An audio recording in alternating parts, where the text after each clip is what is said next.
Hey guys, tonight we begin medieval pregnancy tests involving cheese and wheat. So before you get comfortable, take a moment to like the video and subscribe. But only if you genuinely enjoy what I do here, and let me know in the comments where you're tuning in from and what time it is for you. It's always fascinating to see who's joining us from around the world. Now dim the light, maybe turn on a fan for that soft background hum, and let's ease into tonight's journey together. So you are living in a small, drafty village in medieval Europe. The year might be 320, or perhaps a little earlier, or a little later time in this world. Feels like it moves slowly, tied more to the harvest and the changing seasons than to calendars or clocks. The rhythm of life is simple but precarious. Crops may fail, livestock may fall ill, and diseases can sweep through without warning.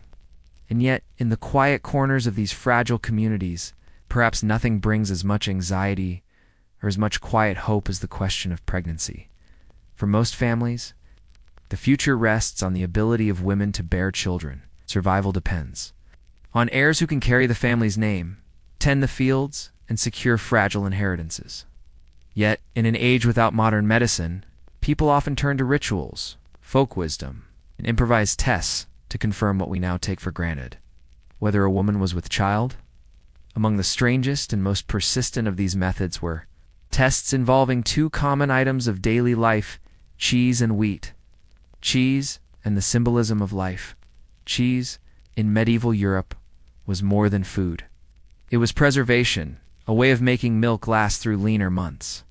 It was an object tied to fertility, since its very existence came from the abundance of milk-producing animals.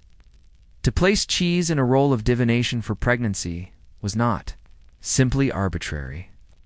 Cheese was, in a way, symbolic of continuity, of life transforming and taking on new form. One widely recorded test involved a woman urinating on a piece of cheese. If the cheese curdled, changed texture, or developed unusual spots, the result was taken as proof of pregnancy. The rationale was not scientific, but symbolic. Bodily fluids, particularly urine, were thought to carry signs of internal states. Test's origin is obscure. Some link it back to classical antiquity, where Hippocrates himself was said to have recommended urine-based pregnancy tests. Medieval Europe, inheriting fragments of classical knowledge through manuscripts copied, in monasteries often mixed these medical remnants with layers of folk practice. Thus, a cheese soaked in urine became, in the minds of ordinary people, a kind of silent oracle. Wheat and barley as oracles of the body. Even more intriguing was the grain test. First recorded in Egyptian papyri around 350 BCE, this method endured in modified forms for centuries. A woman suspected of pregnancy would urinate on wheat or barley seeds.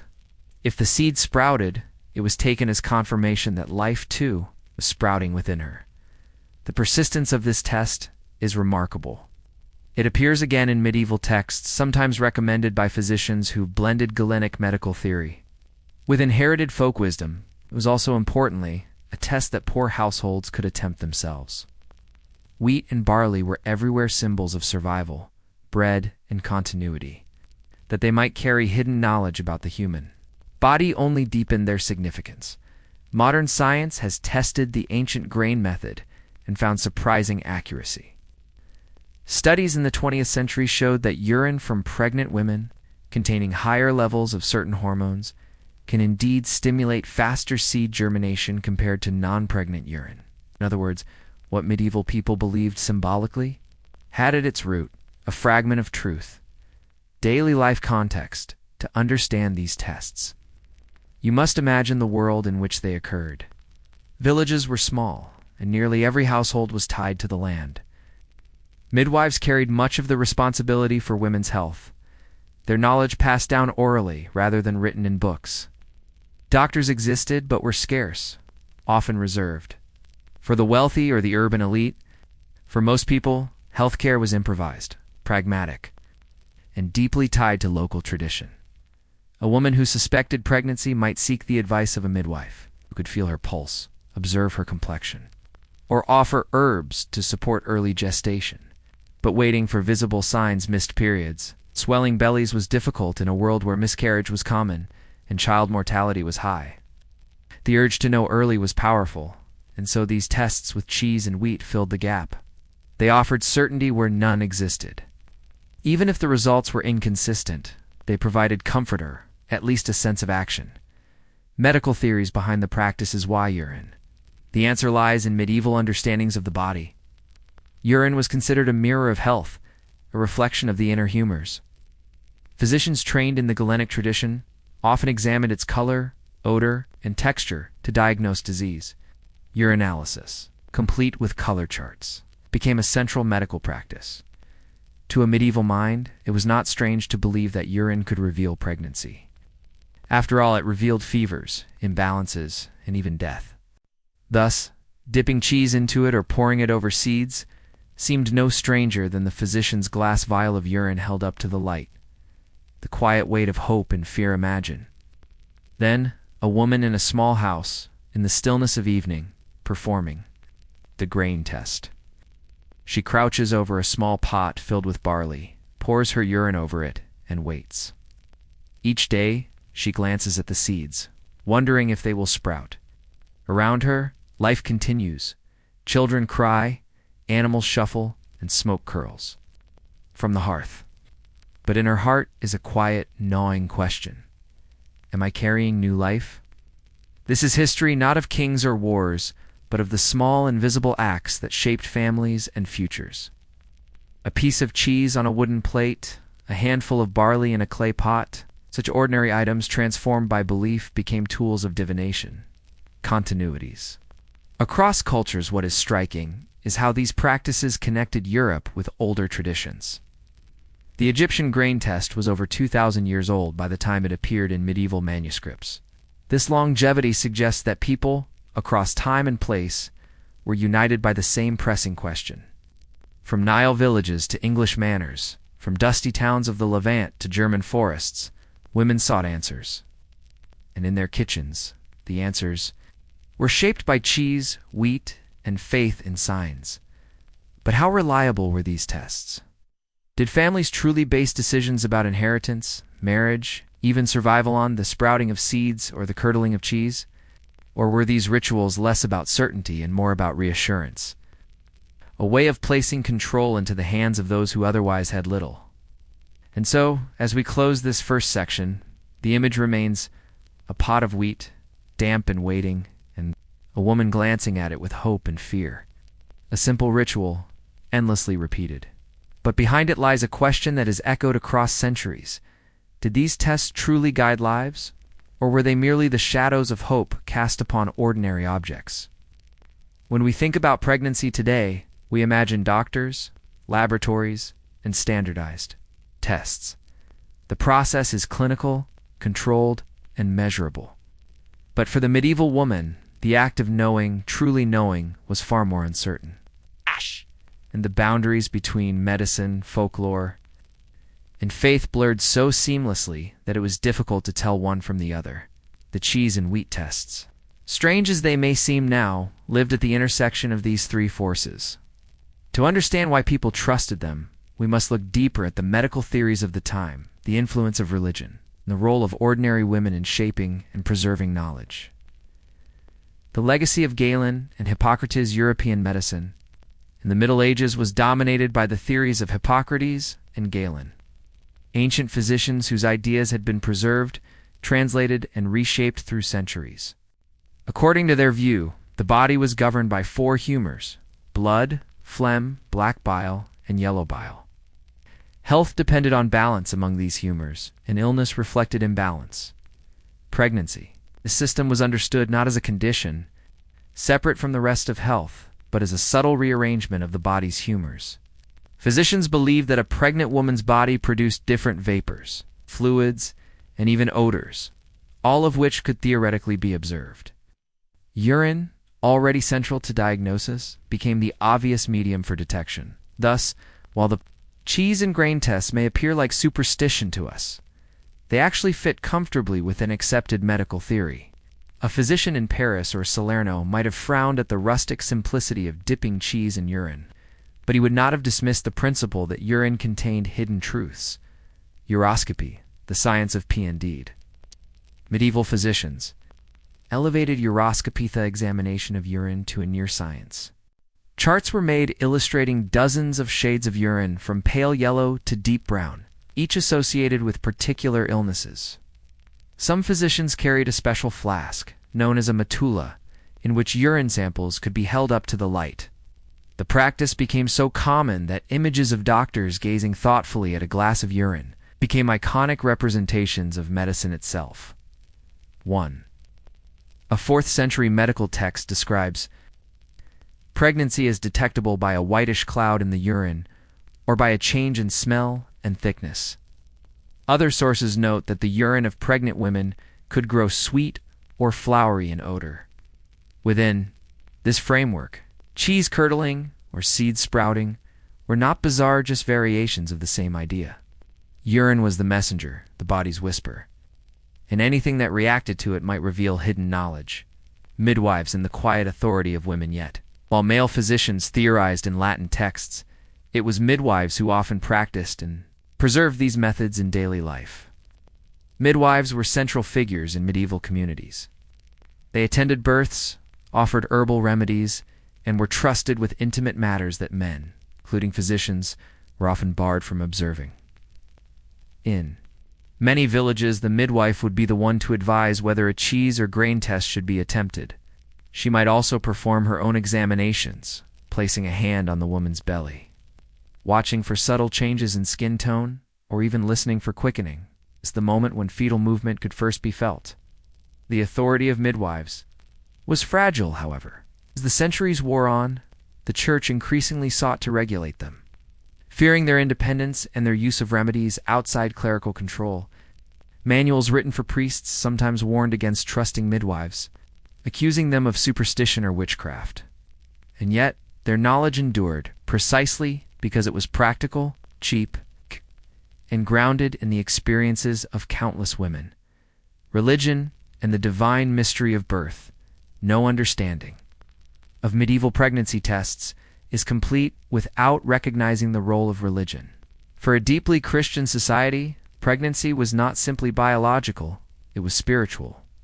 Birth represented the continuation of God's creation, and infertility was often framed as divine punishment. Thus, uncertainty about pregnancy carried heavy moral and spiritual weight. Was a woman barren because of sin? Was a pregnancy hidden because God willed secrecy? Prayers, charms, and visits to shrines often accompanied physical tests. Women might place tokens at the altar of the Virgin Mary or seek blessings from local saints associated with fertility. In this context, cheese and wheat were not just household items, they were gifts of God, imbued with symbolic resonance. Made from wheat was linked to the Eucharist. Cheese, a product of milk, evoked nourishment and divine providence. To use them as instruments of knowledge was in its way. It's an act of faith, folklore, and everyday belief beyond the medical and religious frameworks.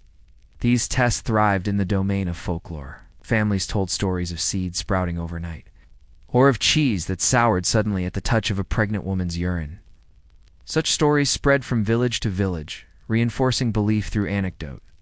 Folklore also provided explanations when tests failed. If the seeds did not sprout, it might be blamed on poor soil or on the evil eye cast by a jealous neighbor. If the cheese test gave ambiguous results, it could be dismissed as spoiled milk. The ambiguity of these tests was not a flaw, it was part of their function. They allowed for interpretation, for hope, and for the comforting idea that the unknown was never entirely unknowable. The social stakes of pregnancy knowledge, why did it matter so much to know early?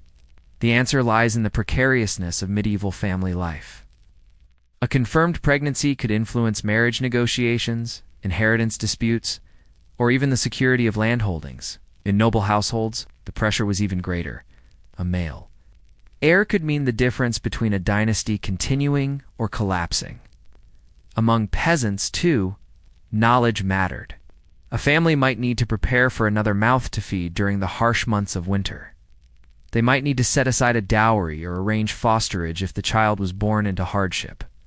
And for the woman herself, early knowledge might allow her to take protective measures, avoiding heavy labor, consuming special foods, or seeking blessings. It is here that the tests reveal their deeper significance. They were not idle curiosities, but tools of survival, woven into the fabric of daily decision-making. A glimpse across cultures. The persistence of pregnancy tests across cultures underscores their universality. The Egyptian grain test, preserved in papyri, shows striking continuity with medieval European practice. In the Islamic world, medical writers such as Avicenna discussed similar methods, blending Greek theory with local traditions. In China, pregnancy detection involved pulse taking, where physicians claimed to detect subtle rhythms indicating new life. These parallel practices suggest a shared human desire to pierce the veil of uncertainty, to know sooner rather than later. The objects varied: grains, cheese, and pulses, but the impulse was the same. Between knowledge and control there is, however, a more sobering layer. Knowledge of pregnancy was not always in the hands of the woman herself. Husbands, fathers, or community elders often had a stake in the outcome. A woman's fertility was rarely her private concern. It was a matter of family honor, property, and social order. One can imagine the pressure: a husband demanding the test be done, midwife observing, and the result discussed not only by the woman, but by the entire household. The very act of urinating on wheat seeds or cheese, intimate as it was, could become a public ritual of scrutiny. In this way, the tests revealed not only the vulnerability of women's bodies, but also the ways in which society sought to control and interpret them. A ritual of waiting, and yet, at the heart of all this medical theory, folklore, faith, and social pressure remained the quiet ritual of waiting. Seeds do not sprout overnight. Cheese does not curdle instantly. These tests required patience, days of observation, small changes that might or might not reveal anything. It is almost poetic. The test itself mirrored the nature of pregnancy, which also unfolds slowly, invisibly, and often without certainty, until it can no longer be denied. The waiting became a practice of hope, a daily glance at a pot of damp seeds, and a sniff of cheese left too long on a wooden plate. Each moment of observation was filled with both dread and expectation. Toward Section 3AS, we trace these practices. We see not only the ingenuity of medieval people, but also the fragility of their lives. The cheese and wheat tests were never just about curiosity. They were about survival, belief, and the deep yearning for knowledge in a world without certainty. But this leaves us with a larger question. What happened when these tests failed? The cheese soured wrongly, or the seeds sprouted too late, or a woman miscarried despite all signs pointing to new life. How did medieval society cope with the failures of its own wisdom? Imagine the scene. A woman has performed the grain test, carefully pouring her urine over a small pot of barley. The seeds have sprouted quickly, green tips pushing through the soil. Hope spreads quietly in her household. The husband looks relieved. The midwife nods knowingly, and perhaps even the neighbors whisper congratulations. Preparations begin. Extra food is set aside. Herbs are gathered to support a healthy pregnancy, and quiet prayers are whispered at the local church. And then weeks later, the woman bleeds. The pregnancy is lost, or perhaps there was never a pregnancy at all. The test, which seemed so promising, has failed. This was not an uncommon experience. Miscarriages in the medieval world were frequent, and many early pregnancies ended before they could be fully confirmed. The cheese and wheat tests, however symbolic or occasionally accurate, could never account for the fragility of new life. When tests failed, the failure of these tests did not always lead to disbelief in them. Instead, people developed explanations. A miscarriage might be attributed to sin, to the evil eye, to a curse, or simply to the will of God. If seeds sprouted and yet no child came, it was not the method itself that was doubted, but rather the interpretation. Perhaps the woman had been cursed. Perhaps the sprout signaled not the present, but the possibility of future fertility. Cheese curdling could be dismissed as spoiled milk. Grains might fail to grow because the soil was poor. This way, The ambiguity of these tests actually helped preserve them. They were never precise enough to be disproven outright. And so they lived on in the space between science, faith, and daily life. The emotional toll, but for women, the consequences could be heavy. A failed pregnancy was not only personal grief, but sometimes also public shame. A woman whose test had confirmed her condition, but who later miscarried, might be blamed for overexertion, poor diet, or moral failing. The household's hopes could sour into suspicion. In noble families, the stakes were even greater. A queen or noblewoman whose pregnancy was announced prematurely could face political repercussions. A false or failed pregnancy might destabilize succession, leading to disputes over inheritance or alliances. Chroniclers record such cases where rumors of pregnancy swirled around queens, only to collapse when no child was born. The cheese and wheat tests, therefore, were not innocent curiosities. They could carry weighty social consequences, shaping reputations, alliances, and futures. Miscarriage and silence. For ordinary women, miscarriage was a deeply familiar, though rarely spoken experience. Many pregnancies ended in the first trimester, often unnoticed except by the woman herself. In such cases, the cheese and wheat tests might amplify her private grief. To see seeds sprouting, only to feel them contradicted by her own body weeks later, this must have been quietly devastating. And yet silence often surrounded these losses. Medieval society celebrated successful births, but offered little public acknowledgement of miscarriages. Women might share their grief with a midwife, a close friend, or a confessor. But rarely was it a matter of communal recognition. The tests, with their false promises, thus mirrored the broader reality of medieval pregnancy, fragile, uncertain, and lived in the shadow of both hope and loss, the blurred line.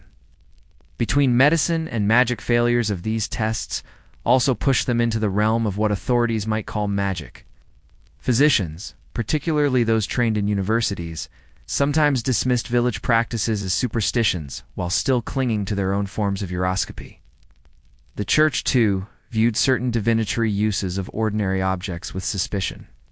Was pouring urine over seeds an act of observation, or was it invoking hidden powers? The answer depended on context. A midwife advising the test in a rural village might be tolerated, a woman performing it secretly or combining it with charms, and incantations could be accused of witchcraft. The fine line between medicine and magic was never clear, and the failures of these tests often pushed them into a gray area that could be dangerous for women. Continuities. Into early modern Europe, despite failures and suspicions, these practices endured well into the early modern period. References to grain tests appear in 6th and 7th century medical texts. In rural areas, folk practices persisted even as new forms of medicine emerged. The rise of anatomy, dissection, and more systematic observation in the Renaissance did little to displace the old wisdom of seeds and cheese. At least for the poor and the isolated. What is most striking is that even into the 20th century, anthropologists recorded similar practices in parts of the Middle East, Africa, and rural Europe. The persistence of the idea that urine can reveal hidden truths, that seeds can sprout in sympathy with the womb, speaks to a universal human desire for early certainty. The limits of knowledge at its core. The cheese and wheat story is about the limits of knowledge in a pre-scientific age. Medieval people were not ignorant. They observed, recorded, and experimented in their own ways. They understood that the body gave signs, that fluids changed, and that plants grew in response to conditions. But without microscopes, hormones, or medical imaging, they could only interpret what they saw through the frameworks available to them, humors, symbols, and divine will to them. The failures of these tests were not proof of their uselessness, but proof of the complexity of God's creation. If the cheese test failed, perhaps the lesson was humility. If the grain sprouted falsely, perhaps the message was patience. In a sense, the tests were less about answers than about the ritual of asking. The attempt to make visible what was hidden lessons. For us today, looking back, it is easy to smile at the image of a medieval woman urinating on barley seeds or cheese, It feels quaint, even absurd. Yet if we strip away the distance of centuries, the impulse is familiar. Even today, people search for signs, subtle bodily changes, folk remedies, or online hacks promising early detection. To know, to be reassured, is timeless. Modern pregnancy tests, with their precise chemical reactions, are simply the descendants of cheese and wheat. They, too, rely on detecting hormones in urine, though with far greater accuracy. What once was guessed at by curdling milk is now confirmed by the pink line of a test strip. The continuity is almost poetic. Closing reflections. So what are we left with? A piece of cheese, a pot of wheat, a woman waiting. The scene repeats across centuries and cultures, from Egyptian papyri to medieval cottages, from noble courts to village huts. Each time, the stakes were immense. Life, death, inheritance, survival. The cheese and wheat tests remind us that history is not only about kings, wars, and treaties. It is also about the intimate, fragile, and often invisible struggles of ordinary people. Women whose hopes and fears rested on the sprouting of a seed or the souring of milk. And perhaps the most sobering lesson is this: knowledge has always been partial, uncertain, and shaped as much by hope as by evidence. Even now, with all our science, we still live with uncertainty, still look for signs, and still interpret the body in ways shaped by culture and belief. The medieval woman staring at her pot of barley is not so different from the modern woman staring at a pregnancy test waiting for a line to appear. Both moments are filled with the same blend of fear, hope, and longing. Both ask the same timeless question: what lies ahead? You are standing at the threshold of a small timbered house in a medieval village. The smell of smoke and boiled herbs fills the air, and within the dim interior sits a woman who holds more authority than most of her neighbors might openly admit. She is not a priest, nor a landowner, nor a scholar of Latin universities. She is a midwife, a figure whose work was woven into the most private and vital aspects of life: pregnancy, childbirth, and the fragile days of infancy. To understand how the cheese and wheat tests functioned in daily life, you must step into her world. For while physicians theorized in manuscripts and clerics preached from pulpits, it was often the midwife who translated knowledge into action, who guided anxious women through uncertain months, and who preserved rituals of detection and protection. From one generation to the next, the training of midwives, unlike physicians, midwives did not attend universities. Their training was practical, often passed down through apprenticeship. A younger woman might accompany an older midwife, learning not from texts, but from repeated acts, tying umbilical cords, mixing herbal remedies, comforting mothers, and burying those who did not survive. In some towns, civic authorities required midwives to swear oaths of service, binding them to promises of honesty, discretion, and Christian morality. In parts of France and Germany, midwives were expected to testify that they would baptize infants in emergencies and not resort to superstitious charms. Yet beneath these regulations lay the reality that their authority came from lived experience, not clerical approval. Midwives were often women of middle years, themselves mothers who had borne children. Their authority was rooted not in theory, but in empathy. They knew what it meant to endure labor, to lose a child, and to worry over milk supply. In their hands, knowledge was not abstract but deeply embodied. The midwife and the pregnancy tests sit with midwives. More than anyone who oversaw the practical use of pregnancy tests involving cheese or wheat, a woman might confide her suspicion of pregnancy to a midwife before even telling her husband. The midwife, trusted as both confidant and authority, could advise whether to attempt the test. The ritual itself was simple enough: a piece of cheese on a dish or a small pot of barley, sprinkled with urine, but the midwife's presence gave it weight. She might observe the process, interpret the signs, and reassure the woman, to the anxious mother-to-be. The sprouting seed or the curdling cheese was less important than the midwife's calm pronouncement: "Yes, you are with child." The midwife thus acted not merely as facilitator of the test, but as interpreter of its meaning. Her authority shaped whether the result was accepted, doubted, or dismissed. The midwife, as guardian of women's secrets in a world dominated by male authority priests. Lords, physicians' midwives, stood out as guardians of women's private lives. They presided over matters hidden from men, the rhythms of menstruation, the struggles of labor, and the secrets of infertility. Because pregnancy could not always be hidden, secrecy mattered. A woman who became pregnant outside of marriage risked shame or punishment. A midwife might be the only one to know, her silence protecting the woman from exposure. Conversely, a midwife's testimony could condemn a woman accused of immorality. The cheese and wheat tests, performed in the quiet of kitchens or chambers, thus became part of this guarded world of secrets. They were not public spectacles, but intimate acts bound by trust and discretion. Suspicion and authority at midwives walked a precarious path. Their authority, though essential, was fragile. Male physicians, emerging from universities in Paris, Bologna, and Salerno, increasingly, claimed superiority over women's medical knowledge. Clerical authorities feared that midwives mixed legitimate practices with pagan charms or whispered incantations. Church manuals sometimes warned that midwives might resort to diabolical means to secure fertility or ease pain. In later centuries, particularly during the witch-hunting era, midwives were disproportionately accused of witchcraft. Their use of herbs, their knowledge of birth, and their role in life's mysteries made them simultaneously indispensable and suspect. In this climate, the cheese and wheat tests could be double-edged. When accepted, they affirmed the midwife's wisdom.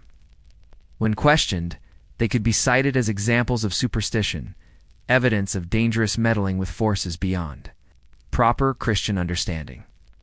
The midwife's tools and remedies to grasp the broader context. It helps to imagine what else a midwife might carry.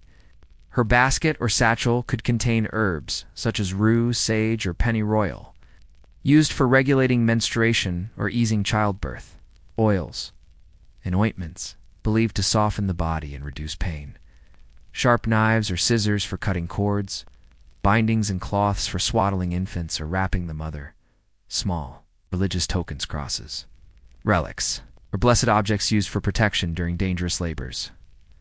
To this list, we must add the intangible, her knowledge of tests, rituals, and signs.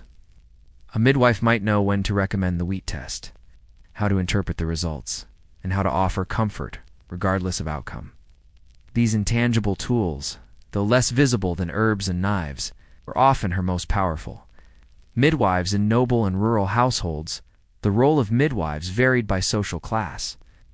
In rural villages, the midwife was often a neighbor, paid modestly, in food, cloth, or small coins. Her relationship with families was personal, built on long familiarity. In noble households, midwives could wield greater influence. Queen or duchess might employ a midwife whose role was both medical and political. Her word trusted in matters of succession. Chroniclers sometimes mention such midwives by name, acknowledging their authority. Yet the stakes were also higher. A failed birth, a false pregnancy, or a miscarriage could throw entire dynasties into turmoil. Thus, whether in peasant cottages or royal chambers, the midwife's role was the same: to stand at the threshold of life, interpreting its earliest signs and guiding its most perilous passages. Between science and storytelling, the midwife's authority rested not only on observation, but also on storytelling. She carried memories of past births, past tests, past successes, and past failures. Her words often included anecdotes. "I once saw barley sprout within 3 days, and the woman bore a strong son." Or, "The cheese soured quickly, and sure enough, the mother gave birth by midsummer." These stories gave texture to the otherwise uncertain practice. They connected one woman's experience to another's, weaving a shared fabric of knowledge. Even when the tests failed, the stories helped explain, soothe, and prepare closing thought. To the figure of the midwife, the cheese and wheat tests take on their fullest meaning. They were never just about urine and seeds or curdled cheese. They were about the trust placed in women who guarded life's mysteries. Women whose authority was simultaneously respected and undermined, embraced and feared, as you picture a midwife. Leaning over a dish of cheese or a pot of barley, consider the weight her words carried. With a nod, she could confirm hope. With a frown, she could plant doubt. Her authority was fragile, but in that fragile space, entire families placed their futures. And yet one question remains. Unresolved. Did the growing mistrust of midwives by clerics and physicians eventually erode the role of these ancient tests? Or did they persist precisely because they belonged to the private, guarded realm of women? If you could walk into a medieval medical consultation, you would likely see something quite peculiar. The physician, robed in long academic garments, might not touch the patient nor even look at her too closely. Instead, his attention would be fixed upon a glass flask of urine held up to the light, rotated carefully, scrutinized with the solemnity of a priest examining a sacred relic. This practice, called uroscopy, was one of the cornerstones of medieval medicine.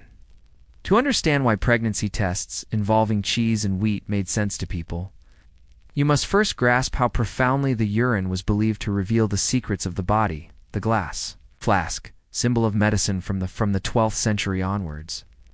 Images of physicians often show them holding a rounded glass flask, known as a metulla. Transparent glass was itself a precious material, but it served a crucial purpose.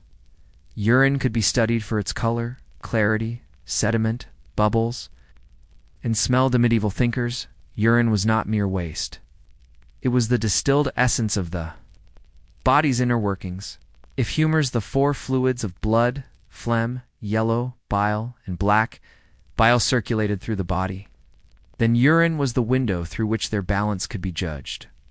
Holding the flask aloft, a physician might declare whether a patient suffered from a fever, liver imbalance, or kidney ailment, or most tantalizing of all, whether a woman was pregnant. Urine as a diagnostic language in medical texts. Urine was described in elaborate categories. The De Urinis of Theophilus, a popular medieval manual, listed over 20 distinct shades ranging from pale like water to deep black like ink. Each shade corresponded to specific conditions. Pale yellow urine suggested weakness or cold humors. Reddish urine hinted at excessive heat or fever. Milky urine was sometimes taken as a sign of pregnancy. Cloudy urine with a floating film might be linked to digestive troubles. The physician did not see urine. It's an isolated sample, but as part of a broader conversation with the body. It was like reading a coded message. Each swirl of sediment or trace of foam carrying symbolic meaning. Pregnancy and uroscopy. Pregnancy, however, was a more ambiguous diagnosis. Medical treatises did not always agree on what pregnant urine should look like. Some claimed it grew cloudy with a white film. Others that it appeared pale and sweet-smelling. The uncertainty of uroscopy helps explain why other tests, the cheese, the wheat, and the barley, gained traction. They complemented the physician's method with rituals grounded in everyday substances.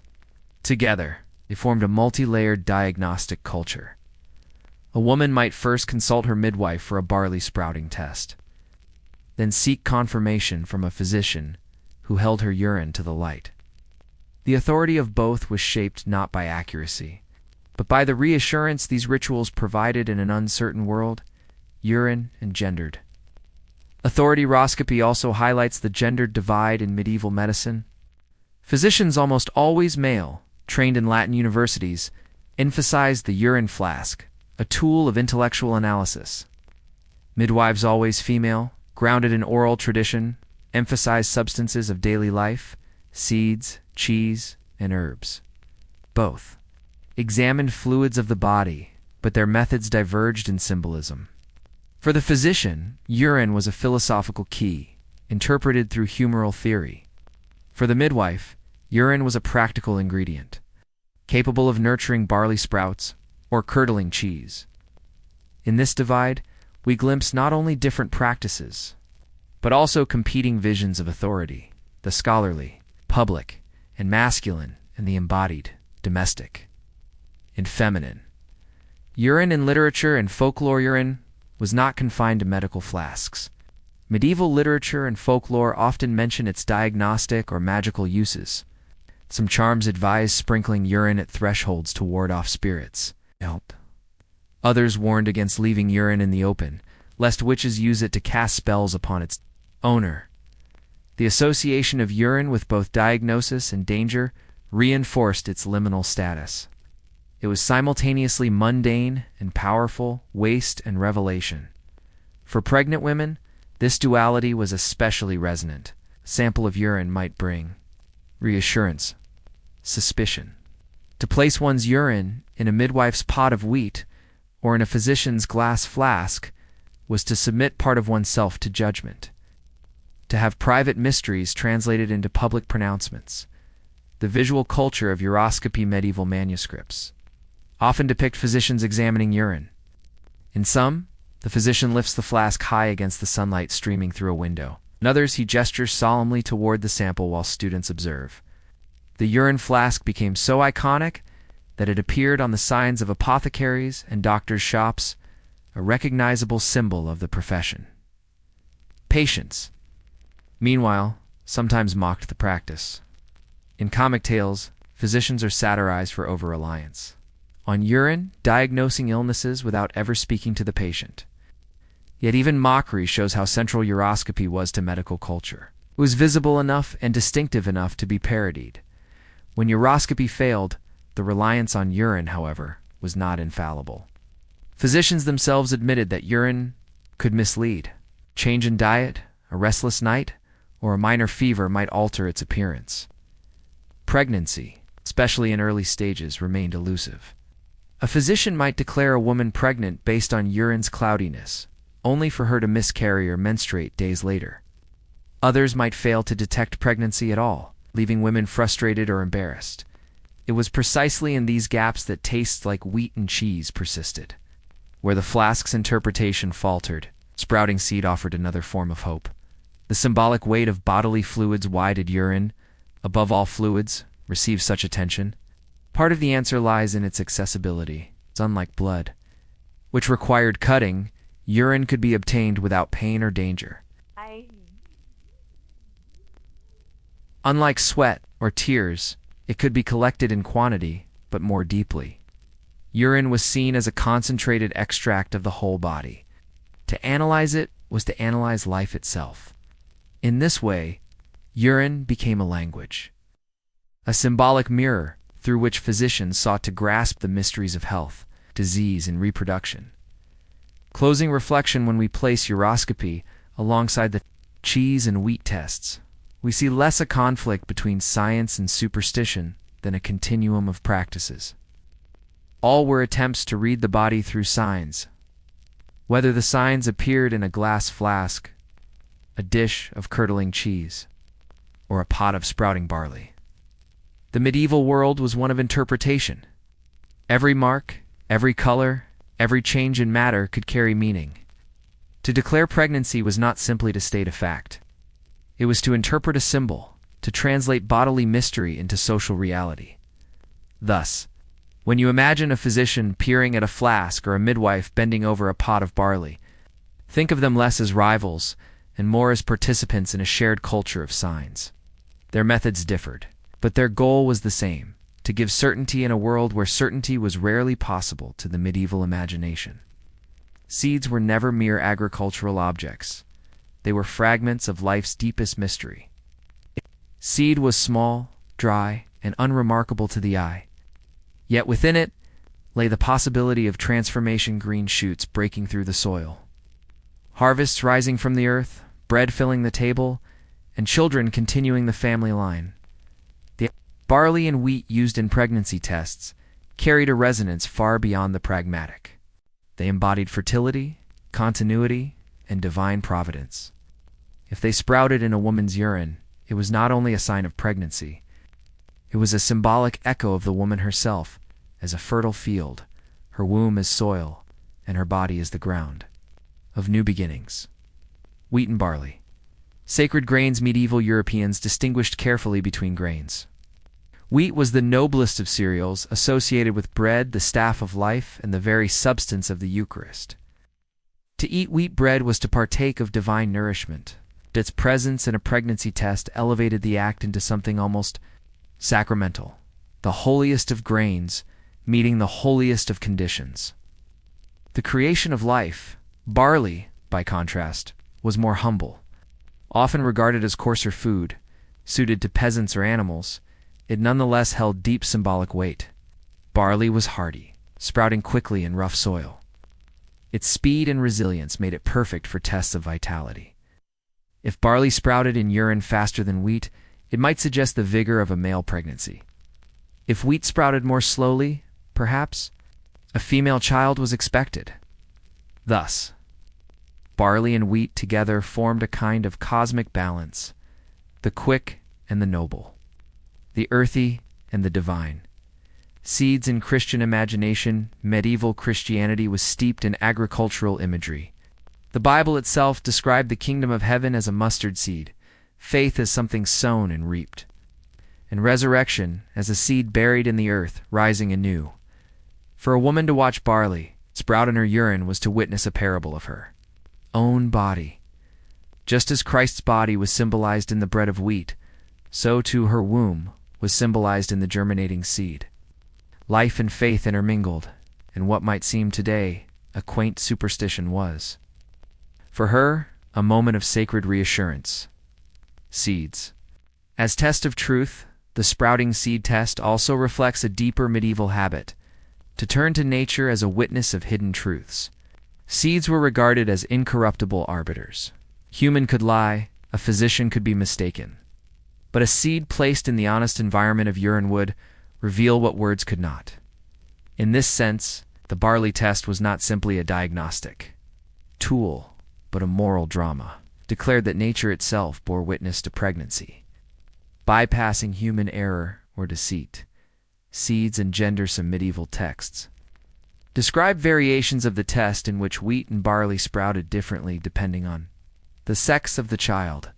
Though not consistently recorded, such distinctions point to the way seeds mirrored cultural ideas about gender. Barley, with its rapid sprouting and coarse texture, was linked to boys, vigorous, robust, and ready to endure hardship.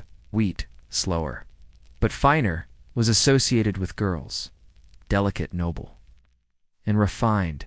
In the germination of seeds, people read not only pregnancy, but also destiny. The womb became a field whose crop was already coated with gendered meaning, seeds as miniature worlds. If you sliced a medieval manuscript illustration of a seed open, you might find it depicted almost like a tiny globe layers folded around a hidden spark. This was no idle artistry. Many thinkers believed seeds contained a miniature version of the plant within them, waiting to unfold. By extension, they also believed that human conception was seeded.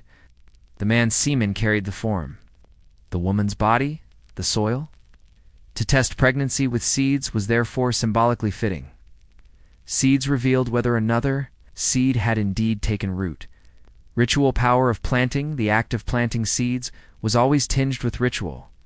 In many villages, sowing was accompanied by blessings, prayers, or charms. A farmer might scatter the first handful while making the sign of the cross, or mutter a protective incantation against blight. When a midwife placed wheat and barley into urine, she was not simply conducting an experiment. She was enacting a ritual, planting one that mirrored the great sowings of spring fields. The woman's body and the earth's body were aligned, seeds in the maternal body. The metaphor of the womb as soil was so deeply ingrained that even learned medical authors echoed it. The uterus was a fertile field, the fetus a growing crop, and menstruation the irrigation that prepared the soil in this worldview. Seeds provided a perfect language for thinking about pregnancy. If seeds sprouted in urine, it was because the body itself was fertile ground. If they failed, perhaps the womb was barren. This language gave women a symbolic identity that was both exalted and burdensome. They were seen as custodians of fertility, responsible for the field upon which society depended. Seeds beyond pregnancy. It's worth remembering that seeds were also used in other kinds of divination. In some traditions, people cast seeds upon the ground to foretell the weather, harvest, or luck. Patterns of sprouting or scattering were read as omens, Thus, the pregnancy test was not an isolated curiosity, but part of a larger culture of seed interpretation. Wherever seeds sprouted, they were believed to carry messages about life's unfolding. Mysteries, seeds, death, and resurrection. The symbolism of seeds did not stop with birth. Seeds were also symbols of death. Just as a seed seemed to die when buried, only to be reborn as a plant, so too did Christian teaching emphasized the burial of the body and its resurrection. Pregnancy tests with seeds therefore lay at a crossroads. They spoke of new life to come, but also of a cosmic cycle where death itself was not an ending. For a medieval woman, the sprouting of barley might whisper not only that she would give birth, but that she participated in the eternal rhythm of life, death, and rebirth. Seeds as domestic magic. It is easy to imagine the setting: a dimly lit cottage, a midwife crouched by the hearth, small clay pot filled with damp barley and wheat, and the faint smell of urine mingling with smoke. Days pass, and the woman peeks anxiously. Then teeny green shoots appear. This moment was charged with domestic magic. There was no university, no Latin text, and no male physician. There was only the woman, her body, the midwife, and the seeds. The result carried both intimacy and authority. It was not a decree from afar, but a living sign unfolding before her eyes. Seeds and trust, the persistence of the seed test across centuries, shows how much trust people placed in simple, visible processes.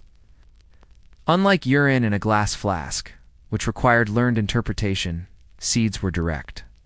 Either they sprouted, or they did not. Anyone could see the result. This transparency gave the test a democratic quality. It belonged to the people, not the universities. It was knowledge rooted in kitchen gardens and fields, accessible to women as much as to men. Closing reflection: seeds were not passive objects in the medieval imagination, were living signs, bearers of divine truth and mirrors of human fertility. In the barley and wheat test, we glimpse a world where pregnancy was understood, not through invisible hormones, but through the visible miracle of germination. To place seeds in urine was to weave together body and earth, fertility and faith, science and ritual. It was to ask the smallest of things, the seed, to reveal the greatest of mysteries. Whether new life had begun, in the medieval imagination, a woman's body was inseparable from the idea of milk. Milk was seen as the most visible and tangible sign of femininity, fertility, and maternity. To lactate was to fulfill a natural destiny. To fail to produce milk was considered not merely a personal sorrow, but a social crisis. For the child's survival depended on it, milk was also deeply mysterious. Unlike blood, which came from injury, or sweat, which arose from toil, milk seemed to appear magically. It flowed not from wounds, but from abundance, not from sickness, but from life. To many, it was the clearest proof that the female body was a fertile vessel. Thus, to test pregnancy with milk or cheese was not an arbitrary practice, but a profoundly symbolic one. The woman's body was already associated with curdling, nourishing, transforming liquids. Cheese, as solidified milk cheese, was more than food in the medieval household. It was a preserved form of life. Where milk was fleeting, cheese was enduring. Milk could sour in hours, but cheese endured through seasons, carried on journeys, and traded in markets. This transformation of liquid into solid mirrored the process of conception itself. Just as rennet curdled milk into cheese, so too, people thought, did male seed curdle the female's fluid into a child? Both processes were mysterious, transformative, and, to medieval minds, linked. To place a woman's urine into milk and watch for curdling was thus not random guesswork. It was a reenactment of the mystery of conception itself. The role of rennet and animal stomach cheese making depended on rennet, the curdling substance found in the stomachs of calves or lambs. This, too, shaped the symbolism. The stomach of a slaughtered calf contained the key to turning milk into cheese. Life and death were bound together. A young animal's sacrifice preserved the milk of living cows into food for many. This imagery resonated with medieval views of pregnancy. For the death of one life, the virgin's state, the woman's independence gave way to the life of another, the child. Cheese was at once nourishing and unsettling, familiar yet uncanny. To use it in pregnancy tests was therefore deeply logical in their symbolic universe. Cheese in medieval diet and daily life for peasants. Cheese was an essential food. It could be eaten fresh, aged, or crumbled into porridges and breads. For monks and nuns, cheese was often part of the regulated diet, permitted on days when meat was forbidden but milk products were allowed. For nobles, cheeses became luxuries, flavored with herbs, honey, or imported spices.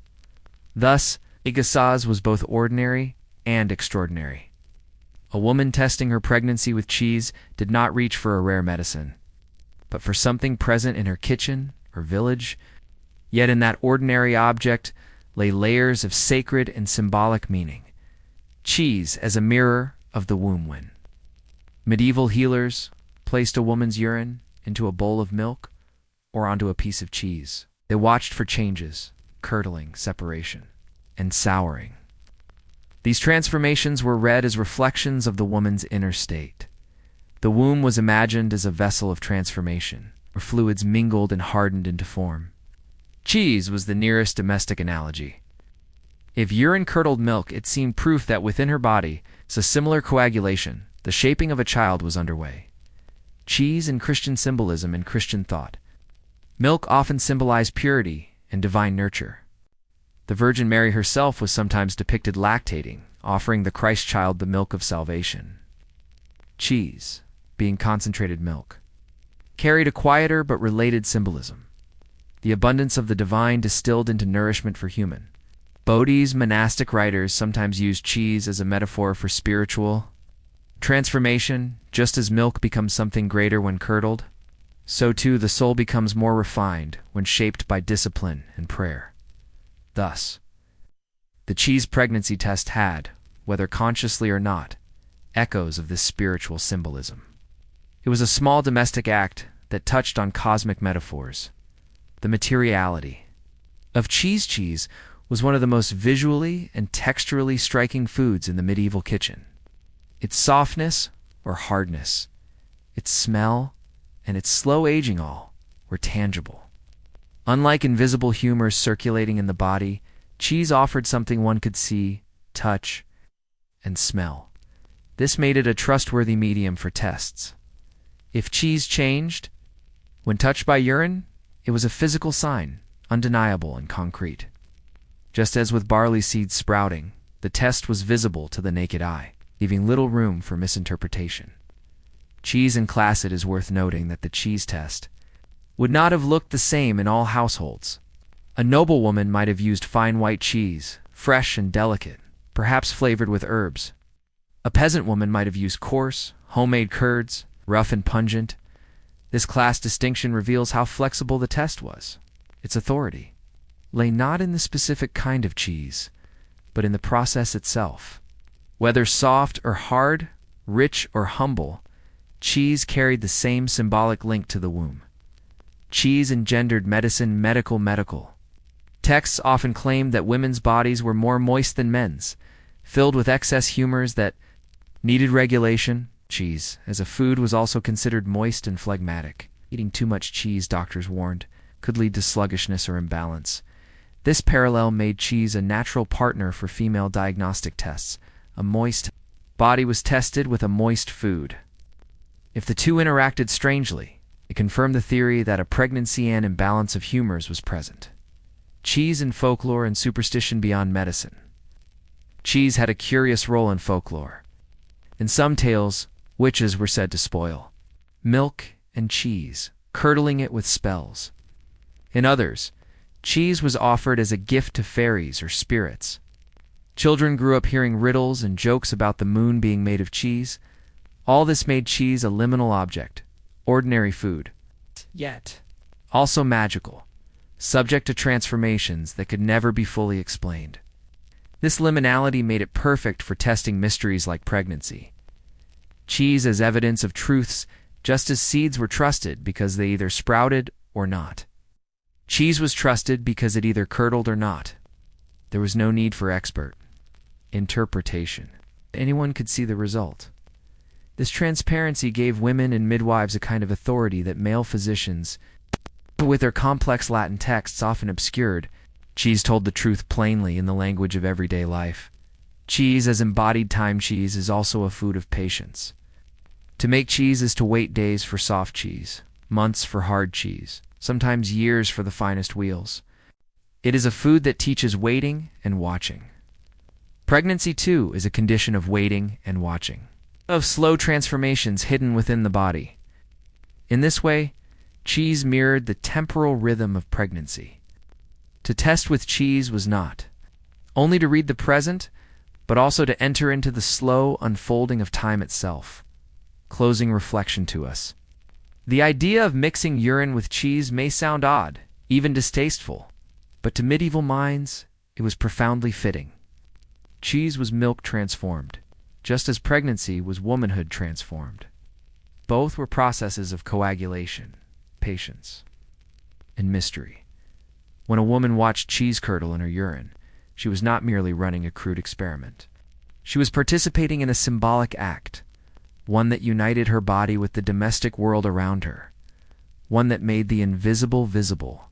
Cheese, humble yet miraculous, served as a mirror of the womb, both nourishment and omen, both kitchen, food, and cosmic sign, in the hush of medieval homes. When a woman suspected she might be pregnant, she did not always summon a doctor. Physicians, trained in universities and steeped in Latin, were expensive, distant, and often uninterested in the rhythms of women's lives.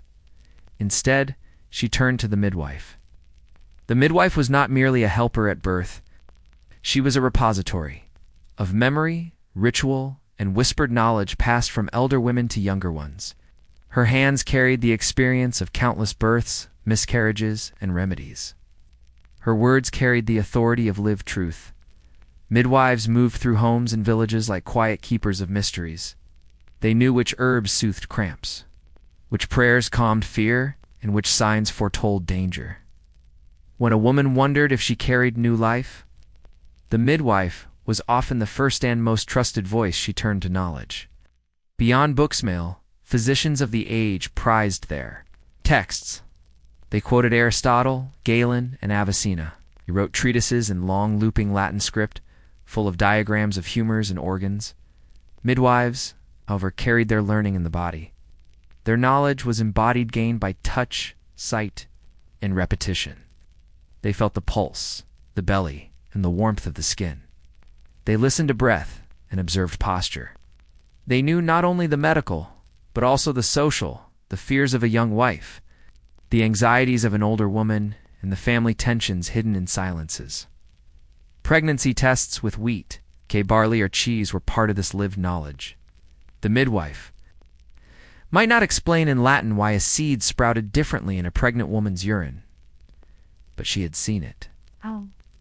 She had tested it. She knew its rhythm.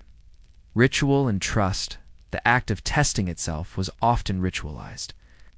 It was not only about urine and seeds or cheese.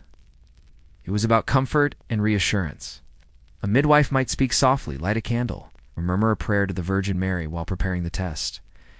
In this way, the test became a ritual of care. The woman was not simply waiting for results. She was held within a space of trust.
Midwife stood beside her, a figure of authority who could interpret signs, soothe fears, and offer the strength of certainty in uncertain times. Secrecy and protecting pregnancy was not always a matter to be announced. A woman might wish to keep it hidden, especially if she feared miscarriage, or if the child's legitimacy might be questioned, or if her own health was frail. Here, the midwife's role as confidant was essential. She could perform the tests discreetly away from the eyes of neighbors. Seeds might sprout in a clay pot tucked near the hearth, known only to the woman and the midwife. The cheese might be hidden beneath a cloth, checked quietly in the morning light. In such secrecy, the midwife became both healer and protector, shielding the woman from gossip, judgment, or premature expectations. Midwives and sacred authority. Many regions, midwives carried not only medical authority, but also ritual and sacred authority. Some were permitted by the church to baptize infants in emergencies. Others recited prayers or blessings during labor, invoking saints to ease the pain or safeguard mother and child. Thus, when a midwife performed a pregnancy test, it was not a mere household experiment. It was a ritual act, situated in a web of faith and trust. Her word carried the weight of sacred authority. A pronouncement that a woman was with child might be believed as strongly as a priest's sermon. Conflict with physicians. As universities rose in the later Middle Ages, male physicians began to claim greater authority over medical matters. They sometimes dismissed midwives as unlearned or superstitious. Yet the women of villages and towns continued to turn to midwives, because they offered something physicians could not: closeness, intimacy, and cultural resonance. A physician might analyze humors and quote Aristotle. A midwife, by contrast, would sit at a woman's bedside, hold her hand, and explain with gentleness what the sprouting of barley meant. One was abstract, the other embodied. The rivalry between these two forms of knowledge, scholarly and domestic, would simmer for centuries. Midwives as community figures. A midwife was rarely isolated. She belonged to the fabric of the community. She might be a neighbor, a cousin, or a godmother. She had attended not only births, but also deaths, illnesses, weddings, and feasts. She was woven into the cycles of life. Because of this, her pronouncements carried social weight. She declared that a woman was pregnant. Neighbors might begin to prepare. Even before the swelling of the belly made it obvious, her authority did not come only from knowledge, but from her role as a trusted community figure. Midwives in the language of signs. Midwives spoke in a language of signs and symbols. They described pregnancy not in technical terms, but through metaphors familiar to ordinary people. A belly like a rising loaf of bread, breasts swelling with the promise of milk, a woman's complexion glowing as if touched by spring. Tests with wheat and cheese fit perfectly into this symbolic language. They were visible, graspable, and ordinary, yet they spoke to hidden mysteries. Seeds sprouting and cheese curdling, these were natural metaphors that ordinary families could understand without explanation. Rituals of blessing and protection often.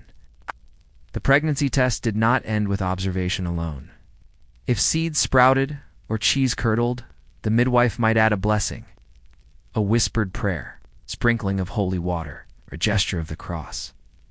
These small rituals affirm not only the diagnosis, but also the sacredness of the new life.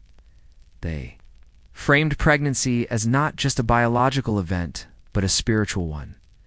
In this way, midwives merged domestic practice with sacred meaning, turning humble objects, wheat milk, cheese, into carriers of divine significance. Midwives and female solidarity, perhaps. Most importantly, the practice of midwife-led testing reinforced bonds between women.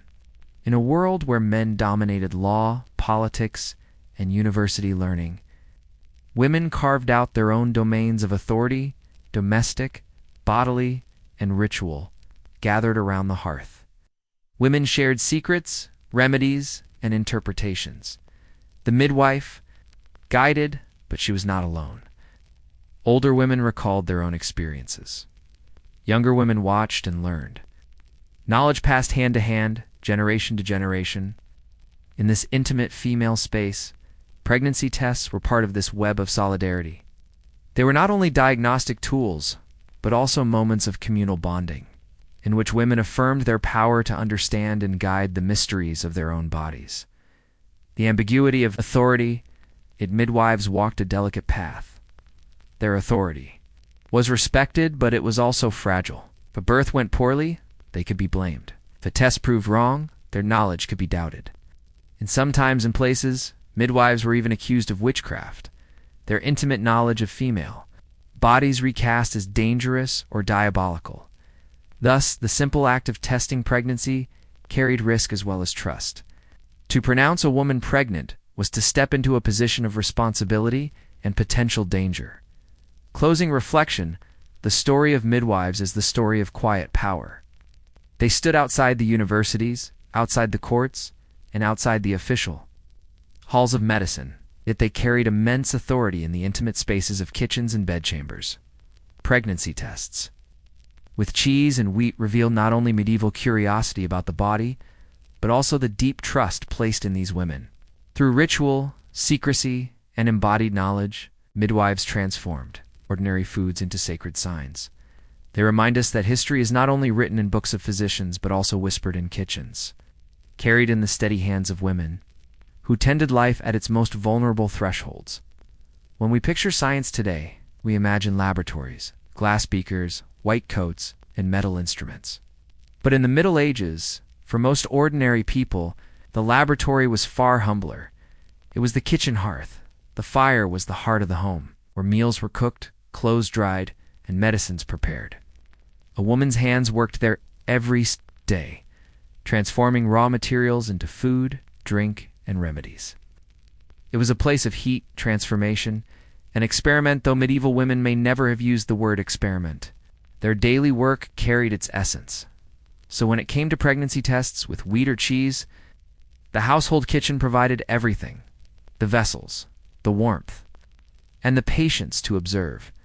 The hearth is incubator. The medieval hearth was more than a place of flames. It was a living system of embers, ashes, and carefully banked heat. Women knew how to control it, how to keep it low and steady, and how to coax a spark into a flame. And so, a pot of barley or a piece of cheese could be placed close to the hearth, kept at a constant warmth, and shielded from drafts. In a way, the hearth became an incubator. Long before the idea of controlled laboratory, heat was imagined. The warmth of fire made seeds sprout faster and milk sour more quickly. The household became a site of living experiments. Guided by women's practiced observation, tools of the domestic laboratory, the tools were simple, but they carried precision born of daily practice. Clay pots and bowls, shaped by hand, porous, and able to breathe. Wooden spoons, worn smooth. Stirring milk or porridge as easily as urine in a test mixture. Linen cloths, soft yet absorbent. Useful for covering vessels and keeping insects away. Mortar and pestles are used for grinding herbs for remedies or breaking grains for tests. Knives, both for cutting bread and trimming samples. These were not specialized scientific tools, yet they functioned with quiet sophistication. Every woman knew the properties of her bowls and spoons, how quickly one absorbed moisture, how another retained warmth. The household was thus a site of empirical familiarity, where intimate knowledge of materials replaced formal theory. Food, medicine, and magic intertwined in the medieval worldview. The boundaries between food, medicine, and magic were porous.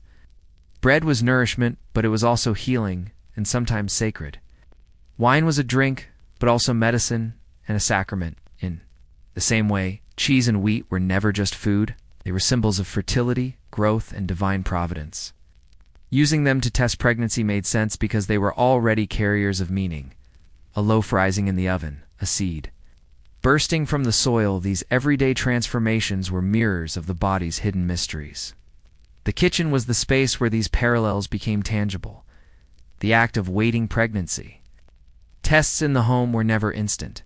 Seeds needed days to sprout. Cheese needed hours, sometimes a night to curdle. This meant that the household test was a practice of waiting. A woman might carry on with her chores, kneading dough, spinning wool, sweeping floors while in the corner of the hearth. A bowl of barley slowly revealed its secret. There is a certain quiet poetry in this. The uncertainty of pregnancy itself is mirrored in the patience of watching. Life unfolded slowly in its own time. The home became a space of both work and suspense. Women as observers to perform a test was one thing. To interpret it was another. Women trained their eyes in daily observation. They could tell the freshness of an egg by the tilt of its yolk, the readiness of dough by its texture under the hand, and the quality of milk by its smell. This same attentiveness carried into pregnancy tests. Was the sprout pale or green? The cheese split smoothly or crumble unevenly? These fine details mattered. The woman of the household became both scientist and interpreter. Using her senses as tools of knowledge, a quiet science of empiricism, though medieval women may not have written theories, their practices carried the seeds of empirical science. They repeated experiments, compared results, and remembered patterns. They tested again if uncertain. This was a domestic empiricism, a slow accumulation of knowledge grounded not in books, but in lived, repeated observation. A daughter might watch her mother perform the test, then remember the results years later when she herself suspected pregnancy. Over time, experience became evidence, shared across generations in whispered words rather than written texts. Sacred layers in the household. It is important to remember that the medieval kitchen was also a sacred space. Crosses hung near the hearth. Candles were lit in the name of saints. Meals began with prayers. Thus, when a pregnancy test was carried out in this space, it was not only domestic, but also spiritual. Women might whisper a prayer as they placed the seed they might ask for. The Virgin Mary's intercession as they waited. The household became a domestic chapel of fertility, where science, ritual, and faith blended seamlessly.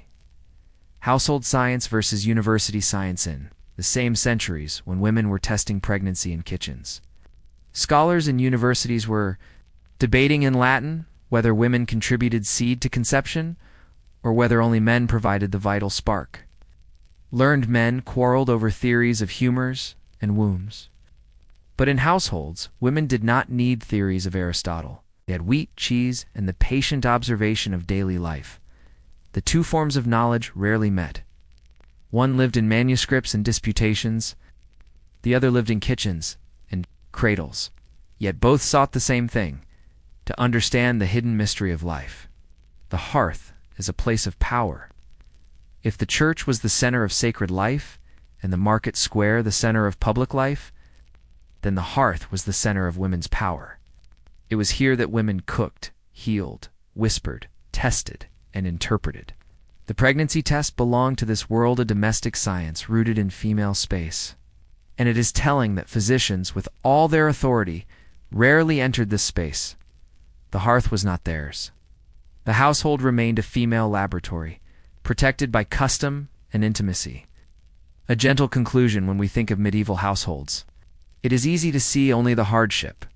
Smoky rooms, rough wooden benches, endless labor. But if we look closely, we also find a different story. A quiet science of the everyday. Practiced by women who tended seeds, milk, and fire with patient skill. Pregnancy tests with wheat and cheese were not only strange curiosities of history, they were part of a much larger truth, that the medieval household was a place of knowledge. Within its walls, women experimented, interpreted, and held the power to reveal life itself. Oh, the kitchen was not just where food was cooked. It was where mysteries were tested, secrets revealed, and the future quietly awaited in a clay bowl beside the fire. At first glance, cheese seems a curious choice for a pregnancy test. To our modern eyes, it is simply food, protein and fat preserved in a tangy block. But in the medieval world, cheese was much more. Cheese was the transformation of milk. A daily miracle. Fresh milk, warm from the cow or goat, could spoil quickly. But with rennet and time, it turned into something lasting, nourishing, and sustaining. This transformation mirrored other mysteries: growth, fertility, and the creation of new life. To medieval minds, cheese was alive. It bubbled, curdled, grew mold, changed shape. It was a substance always in motion, like the human body. No wonder. It seemed to speak about the hidden conditions of a woman's womb. Cheese, as a mirror of the body, the language of humors, the dominant medical framework saw the body as moist or dry, hot or cold, balanced or imbalanced. Cheese was also read in these terms. Fresh cheese was considered moist and soft, echoing the early stages of conception. Aged cheese was dry and firm, compared to the later stages of pregnancy, or even barrenness. Curdling was a sign of fermentation, of hidden processes within. Thus, when a woman's urine was poured over cheese, people believed it revealed humoral truths. Did the moisture curdle? Did the dryness resist? These small transformations became metaphors for the mysteries inside the womb. Why wheat and barley? Seeds are perhaps a more obvious choice for a pregnancy test. They are small vessels of life, carrying the power to sprout and multiply. In medieval Christian culture, wheat was more than just food. It was sacred. Wheat made bread, and bread became the body of Christ in the Eucharist. Every seed carried within it not only life, but divine symbolism. Barley, too, carried weight. It was humbler, the grain of peasants, animals, and the poor. Yet it was also associated with quick growth and vitality. In pregnancy tests, barley was often noted to sprout faster than wheat. A woman whose urine made barley sprout quickly might be thought to be carrying a boy, active, vigorous, masculine. Wheat, slower and steadier, was sometimes linked to girls. Seeds as symbols of fertility. Every culture in history has linked seeds with fertility. To plant a seed in soil and watch it grow is the closest mirror to conception itself. In medieval villages, this link was vivid and constant. Sewers scattered seeds across furrows while prayers were said for rain and sun. A good harvest meant life, failed one meant hunger. The seed was both fragile and powerful, dependent on conditions yet bursting with hidden energy. To use seeds as pregnancy tests was not arbitrary, it was a symbolic resonance. The womb was like soil, urine like rain, the seed like an embryo. Watching a seed sprout in a household pot was a miniature version of life growing in a woman's body. Cheese and seeds in folklore, medieval folklore, brimmed with stories linking foods to fertility. Eating hazelnuts was believed to increase a woman's chances of conception. Honey was thought to sweeten the womb and make pregnancy easier. Cheese, because of its curdling and fermenting, was connected to hidden transformations. Seeds of all kinds, pomegranate, wheat, flax, were seen as fertility charms. It is no coincidence that cheese and seeds were used together in tests. Both were everyday items, yet both carried profound symbolic meaning. They were reminders that the kitchen was also a temple of fertility. Sacred food and divine life. Christianity deepened these associations. Bread and wine became sacraments. Cheese often served as monastic sustenance, and seeds and loaves appeared in miracle stories. Medieval sermons even compared Christ to a seed, buried in the earth, rising again in resurrection. Seeds thus carried not only agricultural fertility, but spiritual rebirth. When a woman's body was tested with seeds, it was not only a household act, but a sacred echo. To conceive was not merely biological, it was divine participation in creation. Nice. Ritual life. Cheese was also tied to ritual and celebration. In some villages, newlyweds were given cheese as part of their wedding feasts. Cheese symbolized abundance and household stability, food that could last through lean months. In monasteries, cheese was considered appropriate food for fasting periods. Protein. Without flesh, monks compared their transformation from milk to curd as a metaphor for spiritual change. So when cheese was used to test pregnancy, it was never just cheese. It carried the memory of rituals, feasts, prayers, and metaphors. It was an edible sign of fertility and transformation. Seeds and the rhythm of seasons. Seeds reminded people of the cycle of the year. To sow, wait, and reap was to mirror the stages of pregnancy, planting, gestation, and birth. Wheat, in particular, was woven into the agricultural calendar. Its sowing in autumn, its silent growth beneath winter soil, and its rising in spring, all paralleled human fertility. The idea that a woman's urine might quicken wheat or barley was not only practical, it was deeply poetic. Gender in C.ds. Interestingly, some medieval texts suggested that the sprouting of barley versus wheat could reveal the sex of the unborn child. Barley sprouting first meant a boy, wheat first a girl. This reflected broader cultural values. Boys were imagined as active, fiery, vigorous qualities associated with barley's quick germination. Girls were imagined as slower, gentler, steadier qualities associated with wheat. Though scientifically baseless, these ideas reflected the symbolic mapping of plants onto gendered bodies. Seeds thus became not only pregnancy indicators, but gender predictors too. The household ritual of testing. One can imagine how this symbolism made the act of testing more than a simple procedure. It may have been tinged with ritual. A woman might quietly say a prayer before placing the seeds. She might whisper a blessing over the cheese, as the objects themselves carried weight. A clay bowl holding wheat was no longer an ordinary bowl, but a vessel of destiny. The test became a household ritual, performed in the glow of the hearth, where the mundane mingled with the sacred. Cheese, seeds, and the web of meaning taken together, cheese and seeds formed a powerful symbolic pair. Cheese, transformation. Hidden change, the curdling of life inside. Seeds, fertility, growth, divine creation, the cycle of life. The two mirrored both sides of pregnancy, the mystery inside the body curdling. Transformation and the growth visible in time sprouting. Rising, what may seem to us an odd, almost laughable custom was, in fact, deeply woven into the symbolic fabric of medieval life. A gentle conclusio. In cheese and seeds were not random choices for medieval pregnancy tests. They were foods with sacred, agricultural, and symbolic power. Now, to place urine upon them was not an act of crude superstition, but of poetic logic. Like calls to like, life answers life, to cheese, transforming in silence, mirrored the hidden changes of the womb. The seed, sprouting in the dark, echoed the embryo, stirring unseen. In the quiet of the household hearth, these humble foods became oracles. They spoke in the language of transformation, fertility, and hope.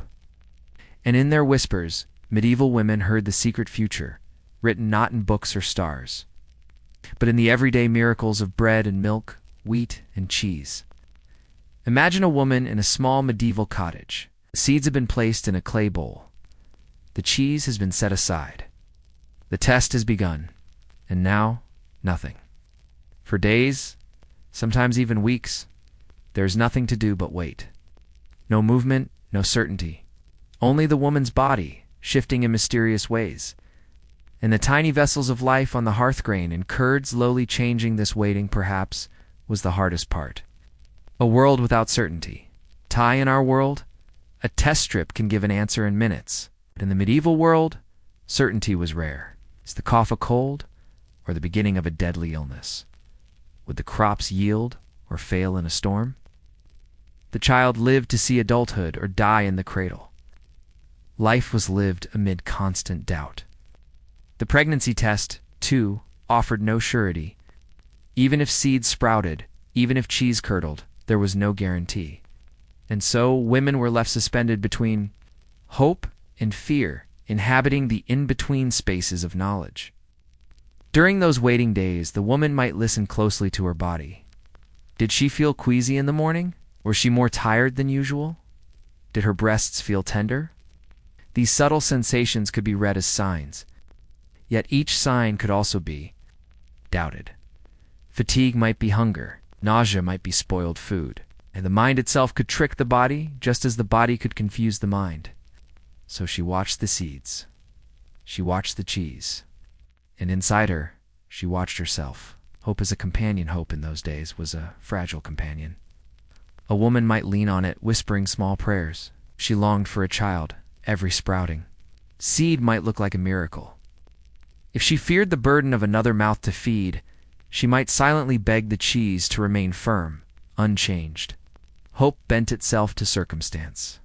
It was not always joyous. Sometimes it was heavy, almost desperate, shaped by poverty, hunger, or the risk of childbirth itself. But hope persisted, like a candle that never quite went out. The whisper of fear, alongside hope walked fear. Fear that the seeds would sprout and confirm what she was not ready to face. Fear that they would not, and that her body's strange silences meant barrenness. Medieval women knew the dangers of pregnancy intimately. Many had seen friends or relatives die in childbirth. For them, the sprouting of a grain was not only a sign of life, but of risk to body, to household, to future. Thus, the waiting days were filled not only with prayer, but with dread. The role of others rarely was the woman alone in her waiting. A mother, a sister, or a neighbor might check the seeds with her. A midwife passing by might cast a knowing glance at the cheese. Husbands, too, carried their own anxieties. Continuation of their line, the stability of their household. But ultimately, the deepest weight fell upon the woman. Was her body under scrutiny, her life that would bear the risk. Even in company, she bore the solitude of uncertainty. A calendar of waiting.g. The waiting was not random. Women often timed these tests in relation to their cycles. Missed bleeding, a strange fatigue, a swelling in the belly. These were the moments when testing began. Seeds might take a week to sprout. Cheese might take days to show W change. During that period, the woman lived inside a suspended calendar, each sunrise bringing her closer to an answer, but never as swiftly as she wished. This calendar was not counted in numbers, but in glances at the hearth, whispers of prayer, and the stirrings of her own body. Doubt in the household, uncertainty spilled beyond the woman into the rhythms of the home. Should she conserve food, expecting another mouth to feed? Should she prepare baby clothes, or would that be a waste? In a medieval household, even a rumor of pregnancy could change dynamics. A husband might walk more proudly, or grow more anxious. A mother-in-law might fuss, asking questions, urging caution. Neighbors might speculate, watching how much the woman ate, how she carried herself. Thus the test was never purely private. Even the seeds in the pot were bound up in the social life of the village. Faith in the outcome, religion, gave structure to this uncertainty. Women often prayed to saints associated with fertility's tea. Anne, mother of Mary, or Saint Margaret, protector of women in childbirth. Some may have brought blessed seeds from church to use in testing, believing divine power could reveal the truth. Others may have whispered psalms while pouring urine over cheese, mingling folk practice with Christian devotion. Faith provided, not clarity, but comfort in unknowing. The burden of barrenness for many women, the greatest fear was not pregnancy, but the absence of it. In a society where children were wealth, security, and legacy, barrenness was seen as a curse. Seeds that refused to sprout could feel like a personal failure. Cheese that stayed silent might feel like judgment. These silent outcomes left scars. Some women were blamed, whispered about in the marketplace, or even abandoned by husbands.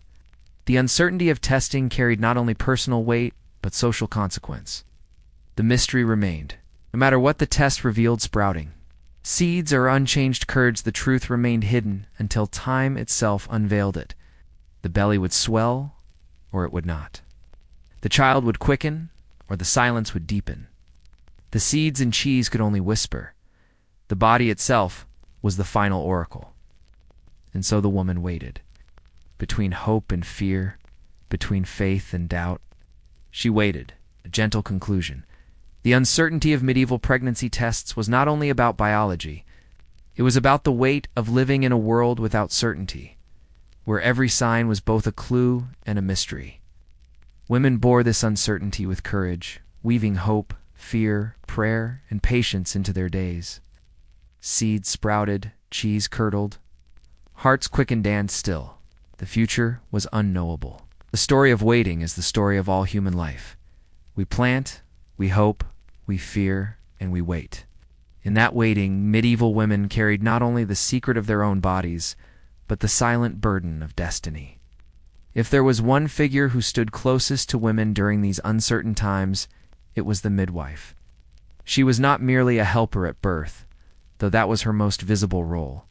She was also a healer, a keeper of remedies, a watcher of signs, and above all, a custodian of women's knowledge. Knowledge passed not in books, but from mouth to ear, from elder to apprentice. from grandmother to granddaughter, and within. Her storehouse of wisdom were the tests of fertility and pregnancy, midwives as the village librarian. In a world where most women and men could not read, the midwife was a walking library. She carried within her memory the recipes for herbs, the signs of pregnancy, the prayers to murmur, the foods to avoid, the charms to whisper. If a woman wondered whether she was with child, she often turned first not to a priest, nor to a physician, but to the midwife. The midwife knew how to soak barley and wheat in urine, how to watch for sprouting. She knew how to place cheese beneath a warm cloth to wait for its quiet signs. She knew also 100 other little tricks, placing oil in water to see if it spread, or watching how a woman's eyes shone in the candlelight. These were not written down in manuals, not yet. They lived in her memory, in her voice, in her careful hands. Apprenticeship and whispered instruction. Midwives did not attend schools. They learned by shadowing older women, by watching births, by listening to secrets exchanged in kitchens and fields. When an older midwife grew tired, she might take on a younger woman as her apprentice. Together, they would walk through the village, tend to mothers, deliver babies, soothe the sick. In the quiet pauses, the elder would whisper, "This is the herb you steep when bleeding is heavy. This is the prayer you murmur when the child comes slowly. This is how you test for a child before it shows." Such instructions were not grand lectures, but quiet, woven into daily work. A young midwife might learn of the seed test while grinding flour, or of the cheese test while turning curds in the pot. Knowledge came the way bread did, slowly, by hand, by practice, by time. Midwives versus physicians. It is tempting to think of medieval doctors and physicians as rivals to midwives. In truth, their worlds were often separate. Physicians were usually men, trained in Latin texts, serving nobles and the wealthy. They spoke of humors and astrological charts. Their knowledge came from parchment and ink. Midwives, by contrast, served the common household. Their knowledge was earthy, practical, tested in kitchens and fields rather than universities. Yet even noblewomen often trusted midwives more than physicians when it came to pregnancy. After all, who had seen more births, the scholar with his scrolls, or the woman who had held 100 newborns in her hands? The midwife's wisdom, though unwritten, carried authority born of experience. The power of memory, because their knowledge was oral. Midwives relied heavily on memory. They remembered the outcomes of past tests. In Marta's case, the barley sprouted, and yes, she bore a son within the year. In Agnes's case, the cheese grew soft, but her belly stayed silent, perhaps. The sign was false. These memories became patterns, and the patterns became teachings. Over decades, a midwife's mind became an archive of hundreds of pregnancies, each with its own signs and results. Thus, when she guided a woman through uncertainty, she drew not only on the ritual of testing, but on layers of lived history. Stored in her own recollection, ritual and the act of testing were often performed with a quiet formality. When a midwife guided a woman through the wheat or cheese test, she might murmur blessings or mark the bowl with a cross. She might insist that it be kept by the hearth, covered with a cloth, as though protecting a fragile secret. In this way, the test became not only a biological act, but a ritual act. And rituals gave authority. The midwife was not simply experimenting. With food and urine, she was performing an ancient pattern, one that linked her to generations before her. That weight of tradition gave reassurance to the women who waited. The quiet authority of women in a society dominated by men priests. Landlords and kings' midwives held a rare sphere of female authority. Within the world of childbirth and fertility, their word mattered more than the voices of men. When a midwife said, "The seed sprout you will bear," her statement carried weight.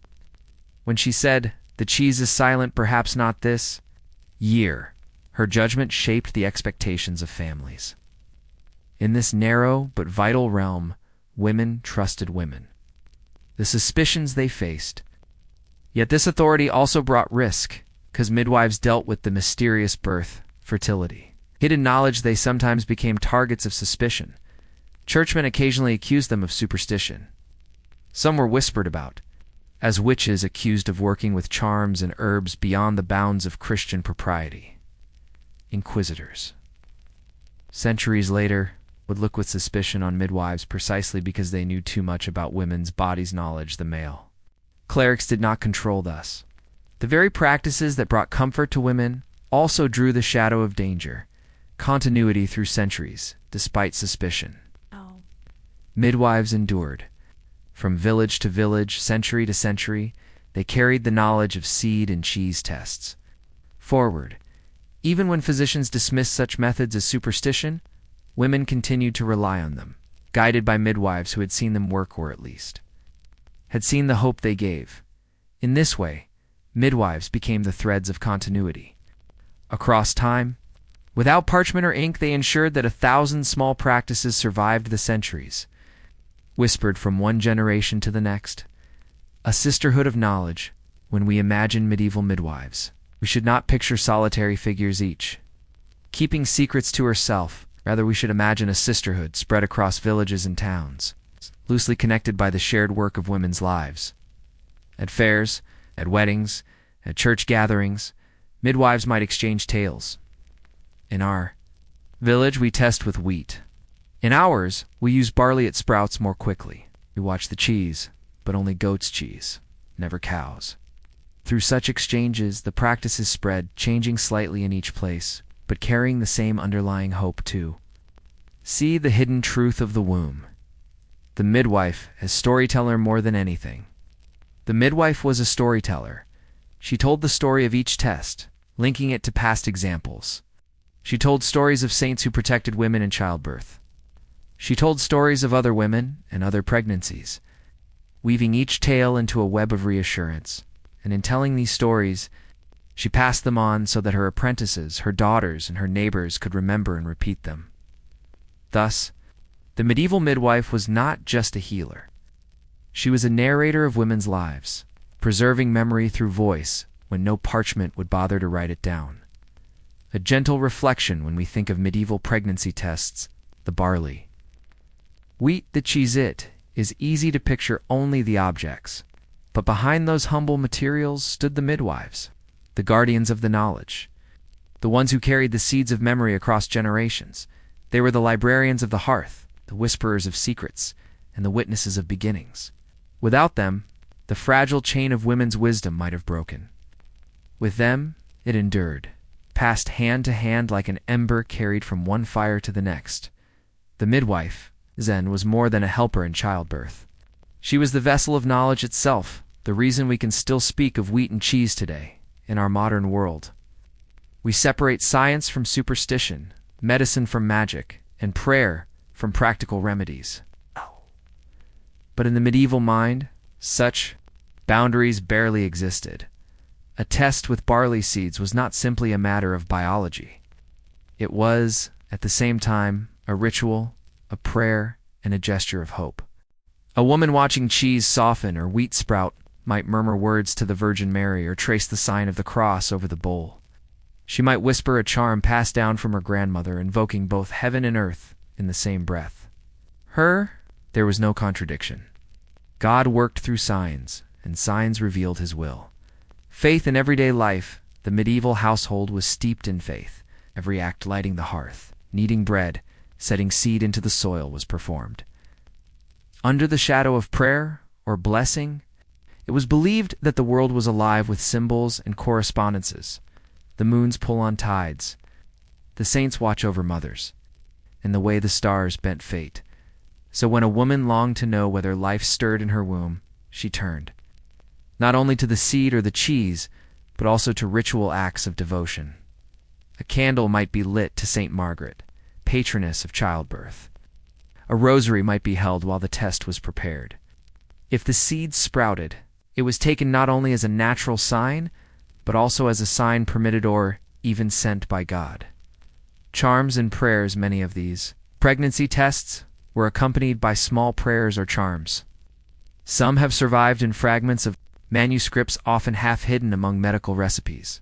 For example, a midwife might recite a simple verse while placing seeds in the bowl as wheat rises in the field. So may the child rise in the womb. Such words were not seen as separate from medicine. They were part of it. Just as herbs needed water to steep, a test needed prayer to work, and if the seeds did not sprout, the midwife might reassure the woman. Perhaps the saints have not willed it this year, but they may yet send blessings next. The role of the church itself had a complex relationship with these practices. On the one hand, it discouraged superstition, urging people to trust in the sacraments rather than charms. On the other hand, it offered its own rituals. For women hoping to conceive, priests might bless a woman with holy water or prescribe a pilgrimage to the shrine of a saint known for aiding mothers. Relics of Saint Anne, the mother of Mary, were especially revered. Women hoping for children might place a relic under their pillow or drink water touched by it. In this way, the sacred and the practical became intertwined. The wheat test might be done at home, but the results could be framed within church teachings, making it less suspicious. The borderland of magic still, not all practices were welcomed. When women whispered charms that mixed Christian prayer with older folk words, some priests grew uneasy. Such acts edged into what the church called superstition or worse, witchcraft, but for the women themselves, these practices were neither dark nor forbidden. They were simply part of the tapestry of life. If God had made herbs, why should they not heal? If he had made seeds to grow, why should they not reveal hidden truths? Thus, what we call magic was, for them, simply another way of reading God's world. The four humors and astrologies, alongside prayer and charms. There was also the medical framework of the time, the theory of the four humors. Physicians trained in ancient texts explained pregnancy not through seed tests but through the balance of fluids in the body: blood, phlegm, yellow bile, and black bile. To them, conception was a matter of warm and cold, moist and dry. And yet even these physicians often consulted astrology. They believed the stars and planets shaped fertility. The moment of conception, the phase of the moon, and the alignment of Saturn and Venus, these could determine not only if a child would be conceived, but also whether it would be male or female and strong or weak. Thus, even the most educated medical men blurred science with the mystical, just as midwives did. Women between worlds for the woman herself. The blending of magic, faith, and medicine was not confusing. It was comforting. She could perform the wheat test at home, light a candle to the Virgin, wear an amulet of herbs around her neck, and consult a midwife all without feeling contradiction. Every layer added a new thread of hope. If one failed, another might succeed, and if none succeeded, it was perhaps simply God's will. This layering of practices gave her a sense of agency, however fragile. In a world where so much lay beyond her control land, law, even her own body, such rituals offered a small measure of choice. The ritual of waiting, the true power of these tests was often less in their accuracy than in the ritual of waiting. Imagine a woman sitting by the hearth, watching the small bowl where her seeds rested.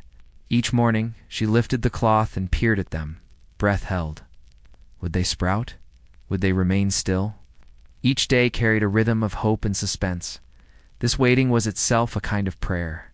It gave structure to uncertainty, turning invisible doubt into a visible process. Whether or not the outcome was true, the act of waiting calmed the heart, making time feel less empty. A universe of signs. Medieval people saw signs everywhere. Falling star, a sudden dream, a pattern in the clouds, all could carry meaning. Why should not seeds swelling with life also speak? The cheese softening was read like a book, the wheat sprouting like a prophecy. In this way, the pregnancy tests became part of a larger worldview, that the universe itself was a text written by God, full of hidden messages for those patient enough to read them. Comfort in blended belief, perhaps the greatest gift of this blending, of medicine, faith, and magic was the comfort it brought.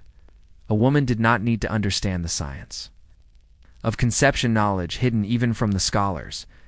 She only needed to trust the rituals, the prayers, and the seeds. Through them, she felt connected to the great mysteries of life, to God above, and to the wisdom of women before her. And in that comfort, perhaps lay the real healing, a gentle reflection. When we look back now, we may smile at the strangeness of wheat sprouting, or cheese softening. Yet behind these simple acts lies a deep truth. Medieval people lived in a world where nothing was purely material to them. The seed was not just a seed, it was a messenger. The cheese was not just food, it was a vessel of hidden truth. The womb itself was not only a body, it was a place where heaven and earth touched.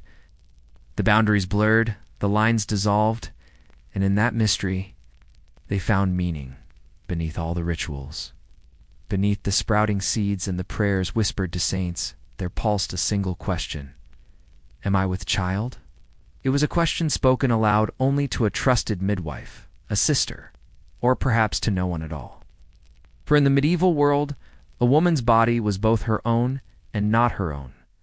Her fertility belonged in part to her family, her husband, and her community. Yet the uncertainty, the not knowing belonged only to her. And in that silence, hope and fear mingled, the weight of hope for many women. The possibility of pregnancy was wrapped in hope. Hope for an heir, if she were noble. Hope for helping hands, if she were a peasant. Hope for survival in old age, for children were a kind of future. To bear a child was to ensure that one's blood, one's name, and one's memory would continue, and hope. 2. For joy, the joy of holding a baby, of nursing, of hearing the first laugh. Even in a hard and dangerous world, motherhood carried its sweetness. So when the seeds were placed in the bowl, a woman might smile faintly, imagining already the child she hoped was. Stirring, the shadow of fear, but where hope lived, so did fear.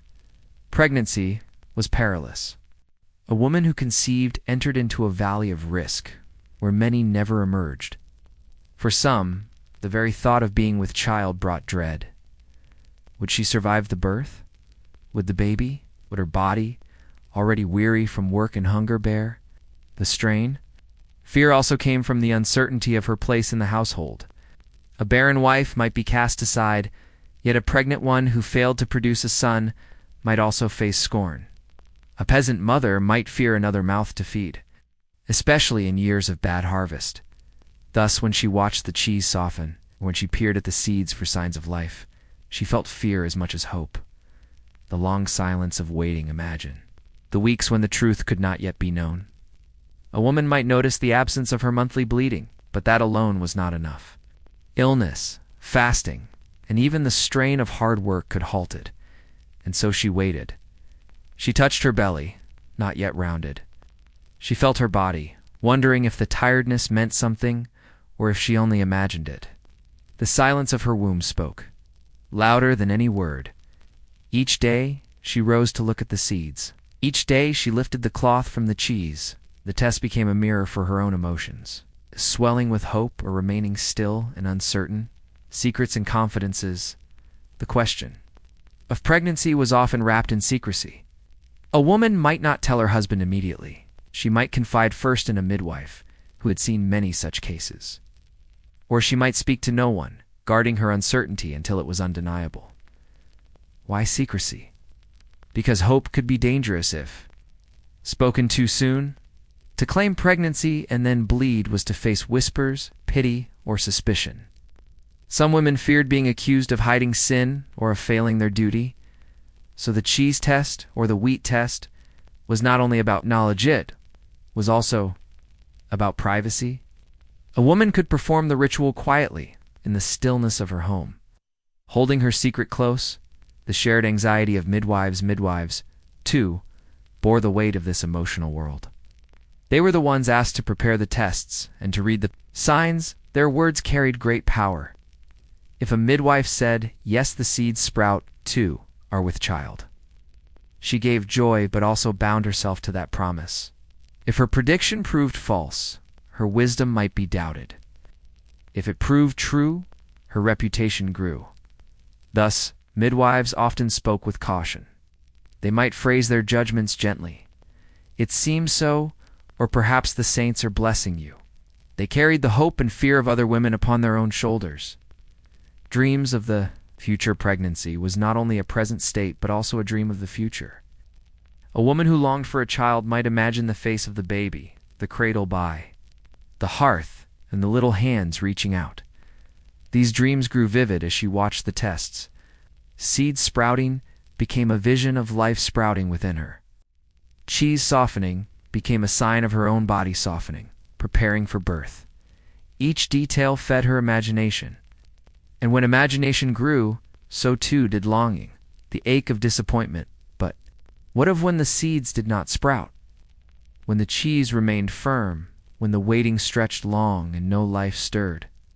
Disappointment could be sharp. For a barren woman, each failed test was another wound, another reminder of prayers unanswered. For a widow hoping to secure her position with an heir, it was a blow that could change her fate. For a peasant mother, it might even be relief. Relief laced with guilt, for had she not denied the gift of God? Thus, the tests carried not only knowledge, but also emotion, heavy as stone. The burden of blame in medieval thought, infertility was often laid upon the woman. Rarely did people question the man's seed. Rather, it was the woman's womb that was deemed barren or cold. This blame deepened her fear. Each time the tests failed, she might wonder, is it me? Have I angered God? Am I cursed? Superstition fed the fear. Perhaps a jealous neighbor had cast the evil eye. Perhaps a sin left unconfessed blocked her fertility. Thus, the test results were never neutral. They always carried the shadow of judgment. The quiet strength of women yet, through all this hope, fear, secrecy, disappointment, women endured with remarkable strength. They carried these burdens silently, sharing them with one another in whispers, in kitchens, and in fields. They leaned on the wisdom of midwives, the comfort of charms, and the promise of prayer. And in their resilience, we glimpse the quiet courage of medieval women, bearing uncertainty with patience and weaving, meaning out of fragile signs. A reflection on emotions. When we think of medieval history, we often imagine knights and kings, wars and treaties. But beneath these grand stories lies a more intimate history, the history of emotions. The wheat test and the cheese test are not only curiosities of old medicine. They are windows into the hearts of women long gone. Through them, we see how deeply hope and fear are intertwined, how the human longing for life has always carried both joy and dread, a gentle closing in the end. The tests may not have given clear answers. Seeds sprouted or did not, cheese softened or stayed firm, but the truest knowledge came with time. Yet the rituals mattered because they shaped the waiting. They gave form to hope, to fear, and to longing. They made the invisible question visible, if only for a while. And perhaps that was enough. For in those quiet moments, as a woman bent over her bowl of seeds or her small piece of cheese, she was not only asking about her body, she was asking about her future, her place in the world, and the fragile thread of life itself. A woman's pregnancy was never hers alone. The moment it was known or even suspected, the news rippled outward like circles in a pond. The cheese softening on a shelf, the seeds sprouting in a clay bowl, these quiet domestic signs would, in time, touch her husband, her household, and sometimes the whole village. What began as a secret in the stillness of her chamber soon became a matter of community, the husband's stake for a husband. The question of pregnancy was entwined with duty, honor, and future. A nobleman looked to his wife's womb as the safeguard of his lineage. Without a child, especially a son, his estate, his name, and his very place in history might slip away.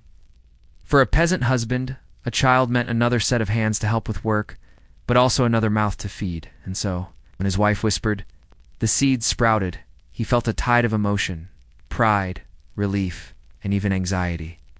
He might give thanks to God, or he might, if the answer was no, cast the shadow of blame upon her shoulders. The results of the tests, though fragile and uncertain, carried great weight in the eyes of men. Mother's in law, and watchful eyes marriage was rarely only the union of two people. A woman entered not just her husband's bed, but also his household and his kin. And among these new relations, none watched more closely than the mother-in-law. A woman who could prove her fertility quickly was welcomed with warmth. A swelling belly meant the family line would continue. But a woman whose seeds refused to sprout, whose cheese remained firm, might feel her mother-in-law's gaze sharpen. Whispers could begin. She is barren. She is cursed. The test. Results, shared in hushed tones, became weapons of judgment or acceptance within the family.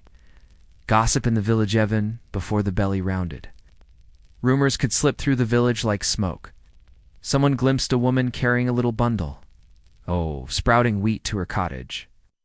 Someone noticed her exchanging whispers with the midwife.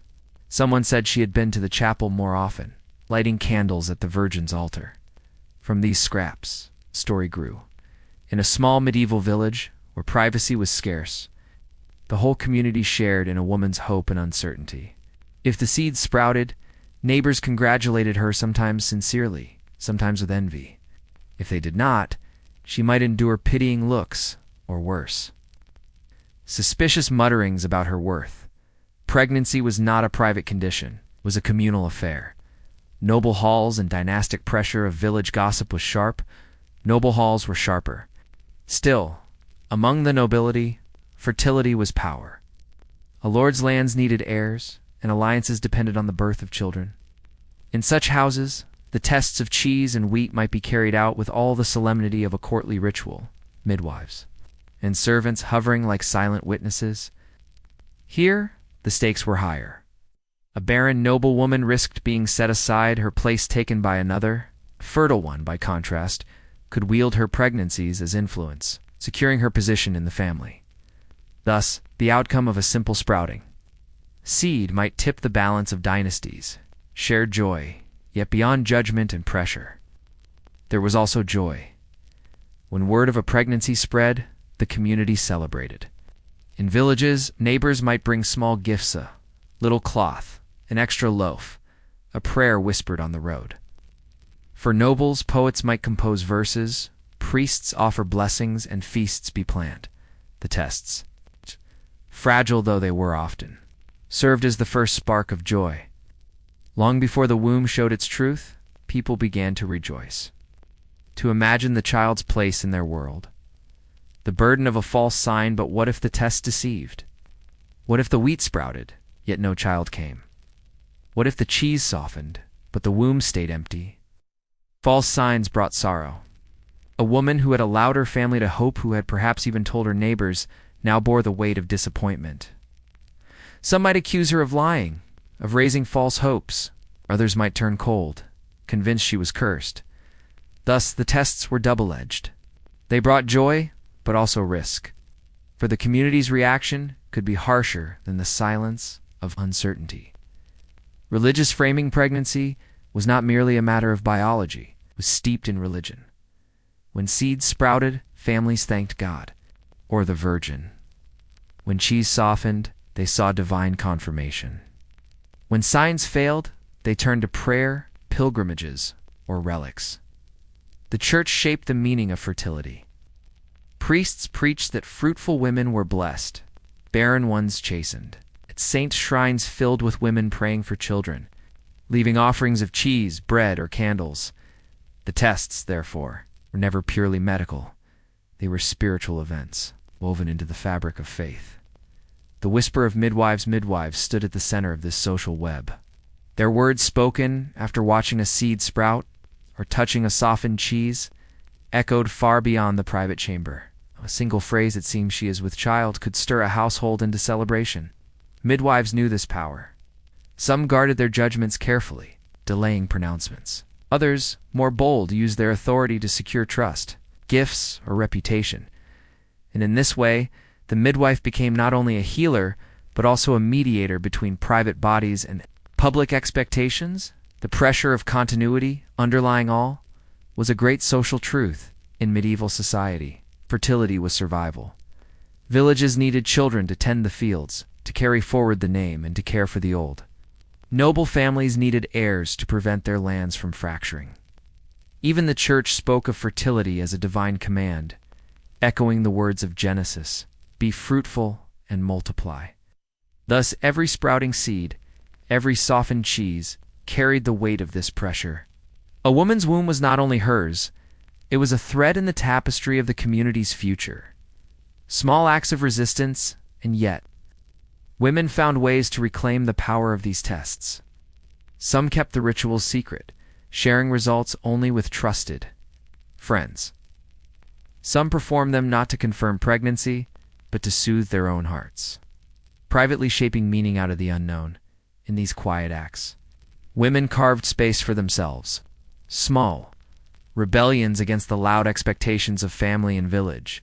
Closing reflection: so, the cheese test and the wheat test were never merely about knowing, they were about belonging. A sprouting seed could lift a whole household into joy. A failed sign could weigh down a marriage, a reputation, or even a dynasty. And through it all, the woman herself bore the heaviest load: her body. Her future and her silence turned into a story others would tell. In this, we glimpse the deep truth of medieval life, that even the smallest rituals of the home were never private. They echoed outward, touching husbands, mothers, neighbors, priests, and lords, reminding us that in the Middle Ages, the private heart of a woman was always bound to the public life of her world.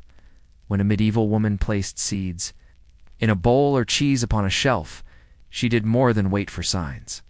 She stepped onto shifting ground, a place where science, magic, and faith all mingled, inseparable, like threads in a single tapestry. For to her, there was no clear boundary. To test pregnancy was both an experiment and a prayer, both an observation and a charm. The seeds, as silent witnesses, wheat and barley, humble grains, were never only food. They carried symbolic weight. Wheat, associated with bread and Christ's body, symbolized life and nourishment. Barley, older and rougher, was linked with fertility rites reaching back to the pagan past. When a woman poured water over the seeds and waited, she was not merely conducting a biological test. She was invoking centuries of layered meanings: the promise of harvest, the cycle of life, and the fertility of field and womb. And so, as the days passed, she might whisper a blessing over the bowl: "Grow, little ones, if life grows in me." Cheese and the mystery of transformation. Milk turned to cheese was another transformation of life.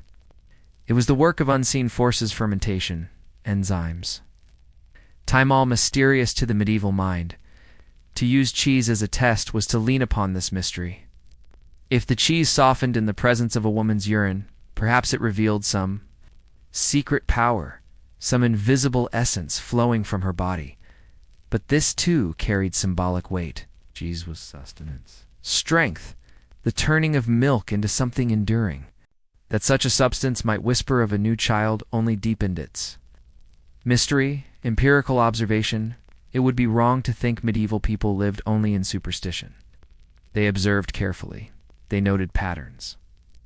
Midwives, for instance, had keen eyes. They compared the swelling of bellies, the changes in complexion, and the quickening of movement. When they tested with seeds, they did not do so blindly. They knew from experience that pregnant women's urine sometimes caused the grains to sprout more quickly. They watched, recorded, and remembered. This was science of a kind: observational, experiential, passed down by memory rather than books. The whisper of magic alongside observation. Magic was never far. Some women would not place seeds in the bowl without murmuring a charm. They might recite a rhyme, or call upon a saint, or place the bowl in a sunlit window at dawn to catch the blessing of light.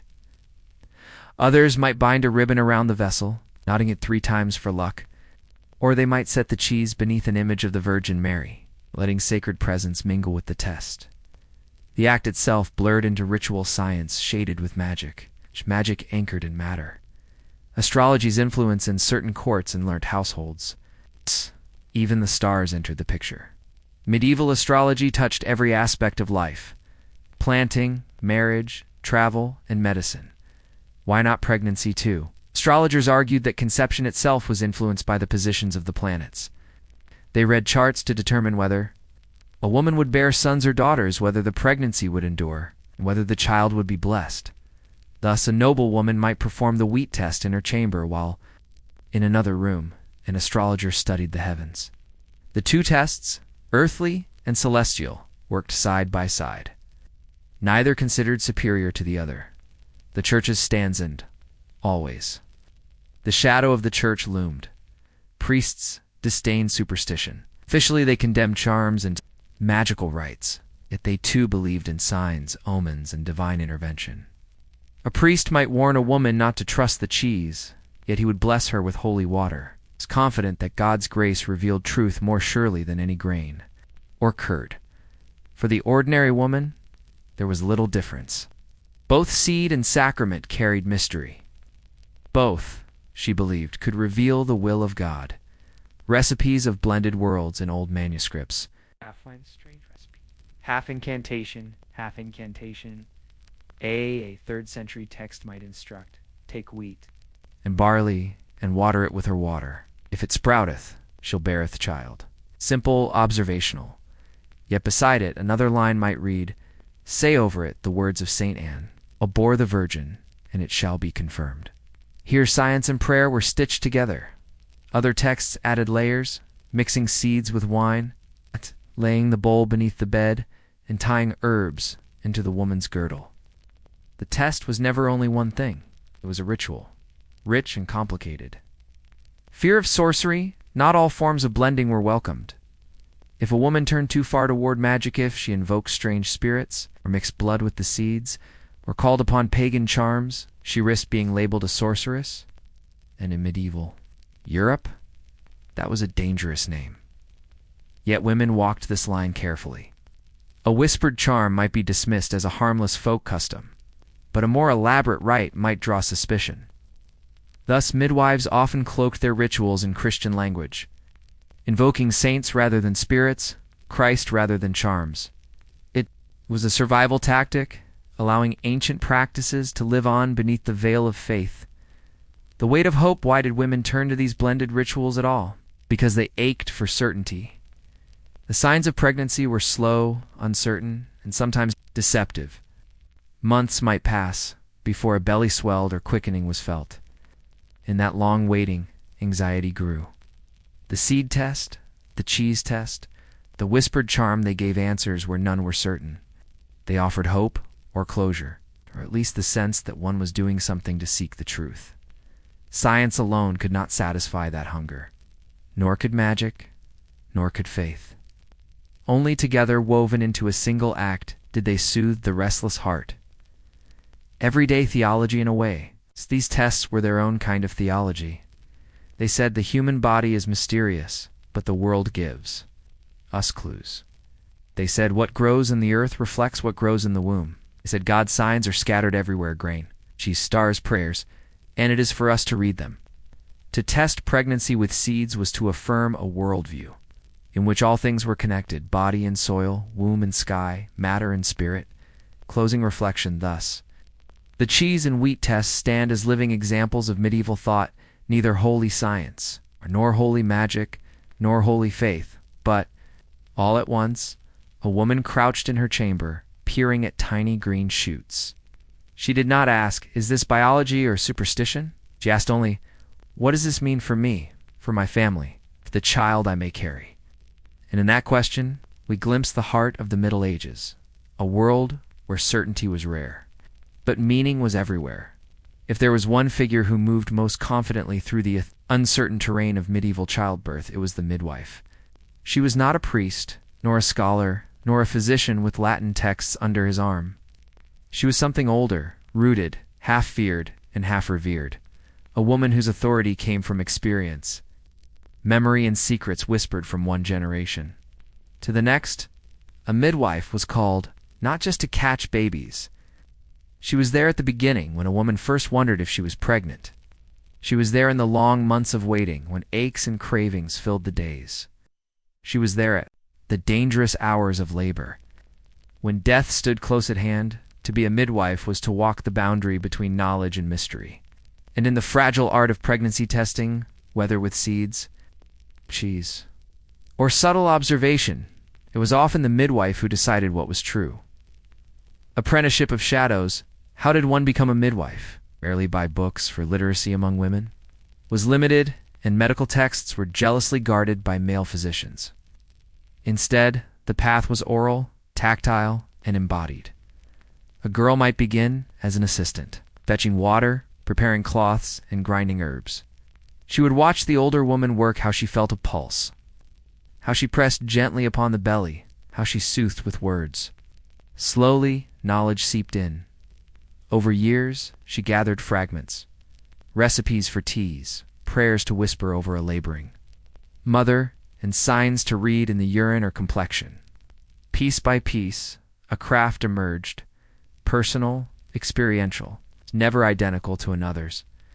By the time she stood alone, she carried a treasury of lore, too vast for any single book, yet fragile. For it lived only in memory and practice.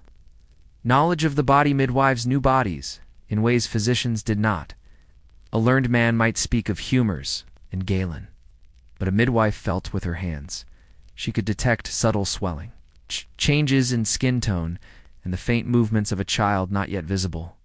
She could distinguish between illness and pregnancy, when even the woman herself was uncertain, and when a test was called for, she knew which seeds to choose, how much to water them, and how long to wait.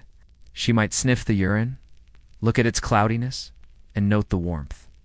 These were empirical acts, grounded in repeated experience. The wheat sprouting test, often mocked in later centuries, was in her hands part of a wider repertoire of signs. Cross-checked and balanced with skill, custodian of rituals, yet midwives were not only observers, they were also guardians of ritual. Many new charms, some older than Christianity itself. They might bind herbs around the waist of a pregnant woman. Muttering half-pagan words, they might tie knots in thread to seal the womb against miscarriage. When asked to test pregnancy, they sometimes surrounded the act with ritual gestures. The seeds might be sprinkled with holy water. A prayer to Saint Anne, Mother of the Virgin, might be recited. The bowl might be placed near a window facing east, toward the rising sun. The ritual added weight, solemnity, and a sense of control over the uncontrollable. Whether or not it changed the result mattered less than the comfort it gave, between reverence and suspicion because of this. Midwives walked a dangerous line. On one hand, they were revered. Communities depended on them. Without midwives, women would face childbirth alone, and mortality would rise even higher. A skilled midwife could mean the difference between life and death. On the other hand, their closeness to blood, birth, and secret knowledge made them objects of suspicion. Frowned upon their charms, physicians dismissed their methods as ignorant, and when the winds of fear turned, when plague struck or crops failed, it was not unheard of for midwives to be accused of witchcraft. The same woman who was cherished for helping life into the world could, under darker circumstances, be feared. As one who trafficked with death, the oath of the midwife in some places, midwives were required to swear oaths before church or town authorities. They promised to deliver infants faithfully, to baptize in emergencies, and to avoid harmful magic. Yet, beneath the official words, many continued their older practices. They baptized with one hand and whispered charms with the other. They blended the church's sacraments with ancestral rites, creating a hybrid faith that lived in kitchens and birth chambers, far from the scrutiny of bishops. Thus, the cheese test, or the wheat test, when conducted by a midwife, was rarely just a test. It was embedded in a web of prayers, gestures, and reassurances, part medical, part magical, and part spiritual. Secrets of speech and silence midwives also carried the power of discretion. They knew which pregnancies were legitimate and which were not. They knew when a young girl sought answers in secret, fearing shame. They knew when a noblewoman wished to hide a loss or a scandal. To speak too freely could ruin reputations, even lives. To remain silent was to wield power. Thus, midwives often became figures of quiet influence. Their knowledge hidden but weighty. A test performed with wheat could confirm a truth. But whether that truth was revealed or concealed was in the midwife's hands, the midwife, and the male physician in later centuries. Physicians began to intrude more into childbirth, armed with texts and instruments. But in much of the Middle Ages, the midwife's authority remained largely unchallenged. A noble household might summon a physician for difficult births, but the everyday work testing, guiding, delivering was entrusted to women. physicians. When they wrote of pregnancy tests, often preserved the very methods midwives had long used. The wheat and barley test appears in learned medical texts, not because a scholar discovered it, but because it was already common in the mouths and hands of women. Thus, even as male authority grew, it often rested on the foundation of midwives. Lore. Midwives as healers. Pregnancy testing was only one thread in the midwife's wider tapestry of healing. She made teas for nausea, salves for swollen feet, and charms for restless sleep. She advised on diet, sometimes drawing upon humoral theory, sometimes upon folk wisdom. She soothed fear with stories, prayers, or gentle laughter. When labor came, she rubbed oils, guided breathing, and whispered encouragement. And if death came instead, she prepared the body, comforted the living, and prayed for the soul. Her role was thus larger than medicine. She was a healer of body, heart, and spirit alike. Memory as medicine without books. Memory was her storehouse. She remembered which woman's seeds sprouted quickly and which did not. She remembered how long a first labor had lasted, whether the mother's second had been easier. She remembered family histories, its bloodlines, and patterns of miscarriage or survival. Her mind was a living archive of births and losses, of remedies, and outcomes. When she tested a woman for pregnancy, she brought all this memory to bear. The seeds were not a solitary sign. They were woven into years of observation and precedent. The midwife's double life the midwife lived a double life. In public, she was a servant of the community, respected and essential. In private, she was a keeper of secrets, a weaver of charms, and a custodian of fragile knowledge too ancient and too female to be written in men's books. She stood at the crossroads of science, its magic, and faith, not because she chose to, but because all three were demanded of her. To test with wheat or cheese was not optional. It was expected, for women needed answers. To whisper prayers was not superstition. It was survival, for mothers needed hope. In her hands, the test became more than an experiment.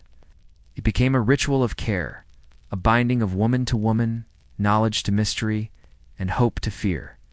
Closing reflection. Thus, when we speak of medieval pregnancy tests, we must not imagine isolated experiments with bowls of seed or scraps of cheese. We must imagine the midwife, her hands rough with work, her memory heavy with stories, her voice gentle yet firm. She was the bridge between old and new, between body and soul. She was the one who made sense of uncertainty, who gave answers where there were none, and in her presence. Even the simplest test watching for the sprout of wheat became an act of deep meaning. For all the ingenuity of medieval tests, whether with barley, wheat, or a lump of cheese, none could give answers immediately. Seeds needed days to sprout. Cheese needed time to sit in the body and reveal its effect. And even beyond these rituals, nature itself moved slowly.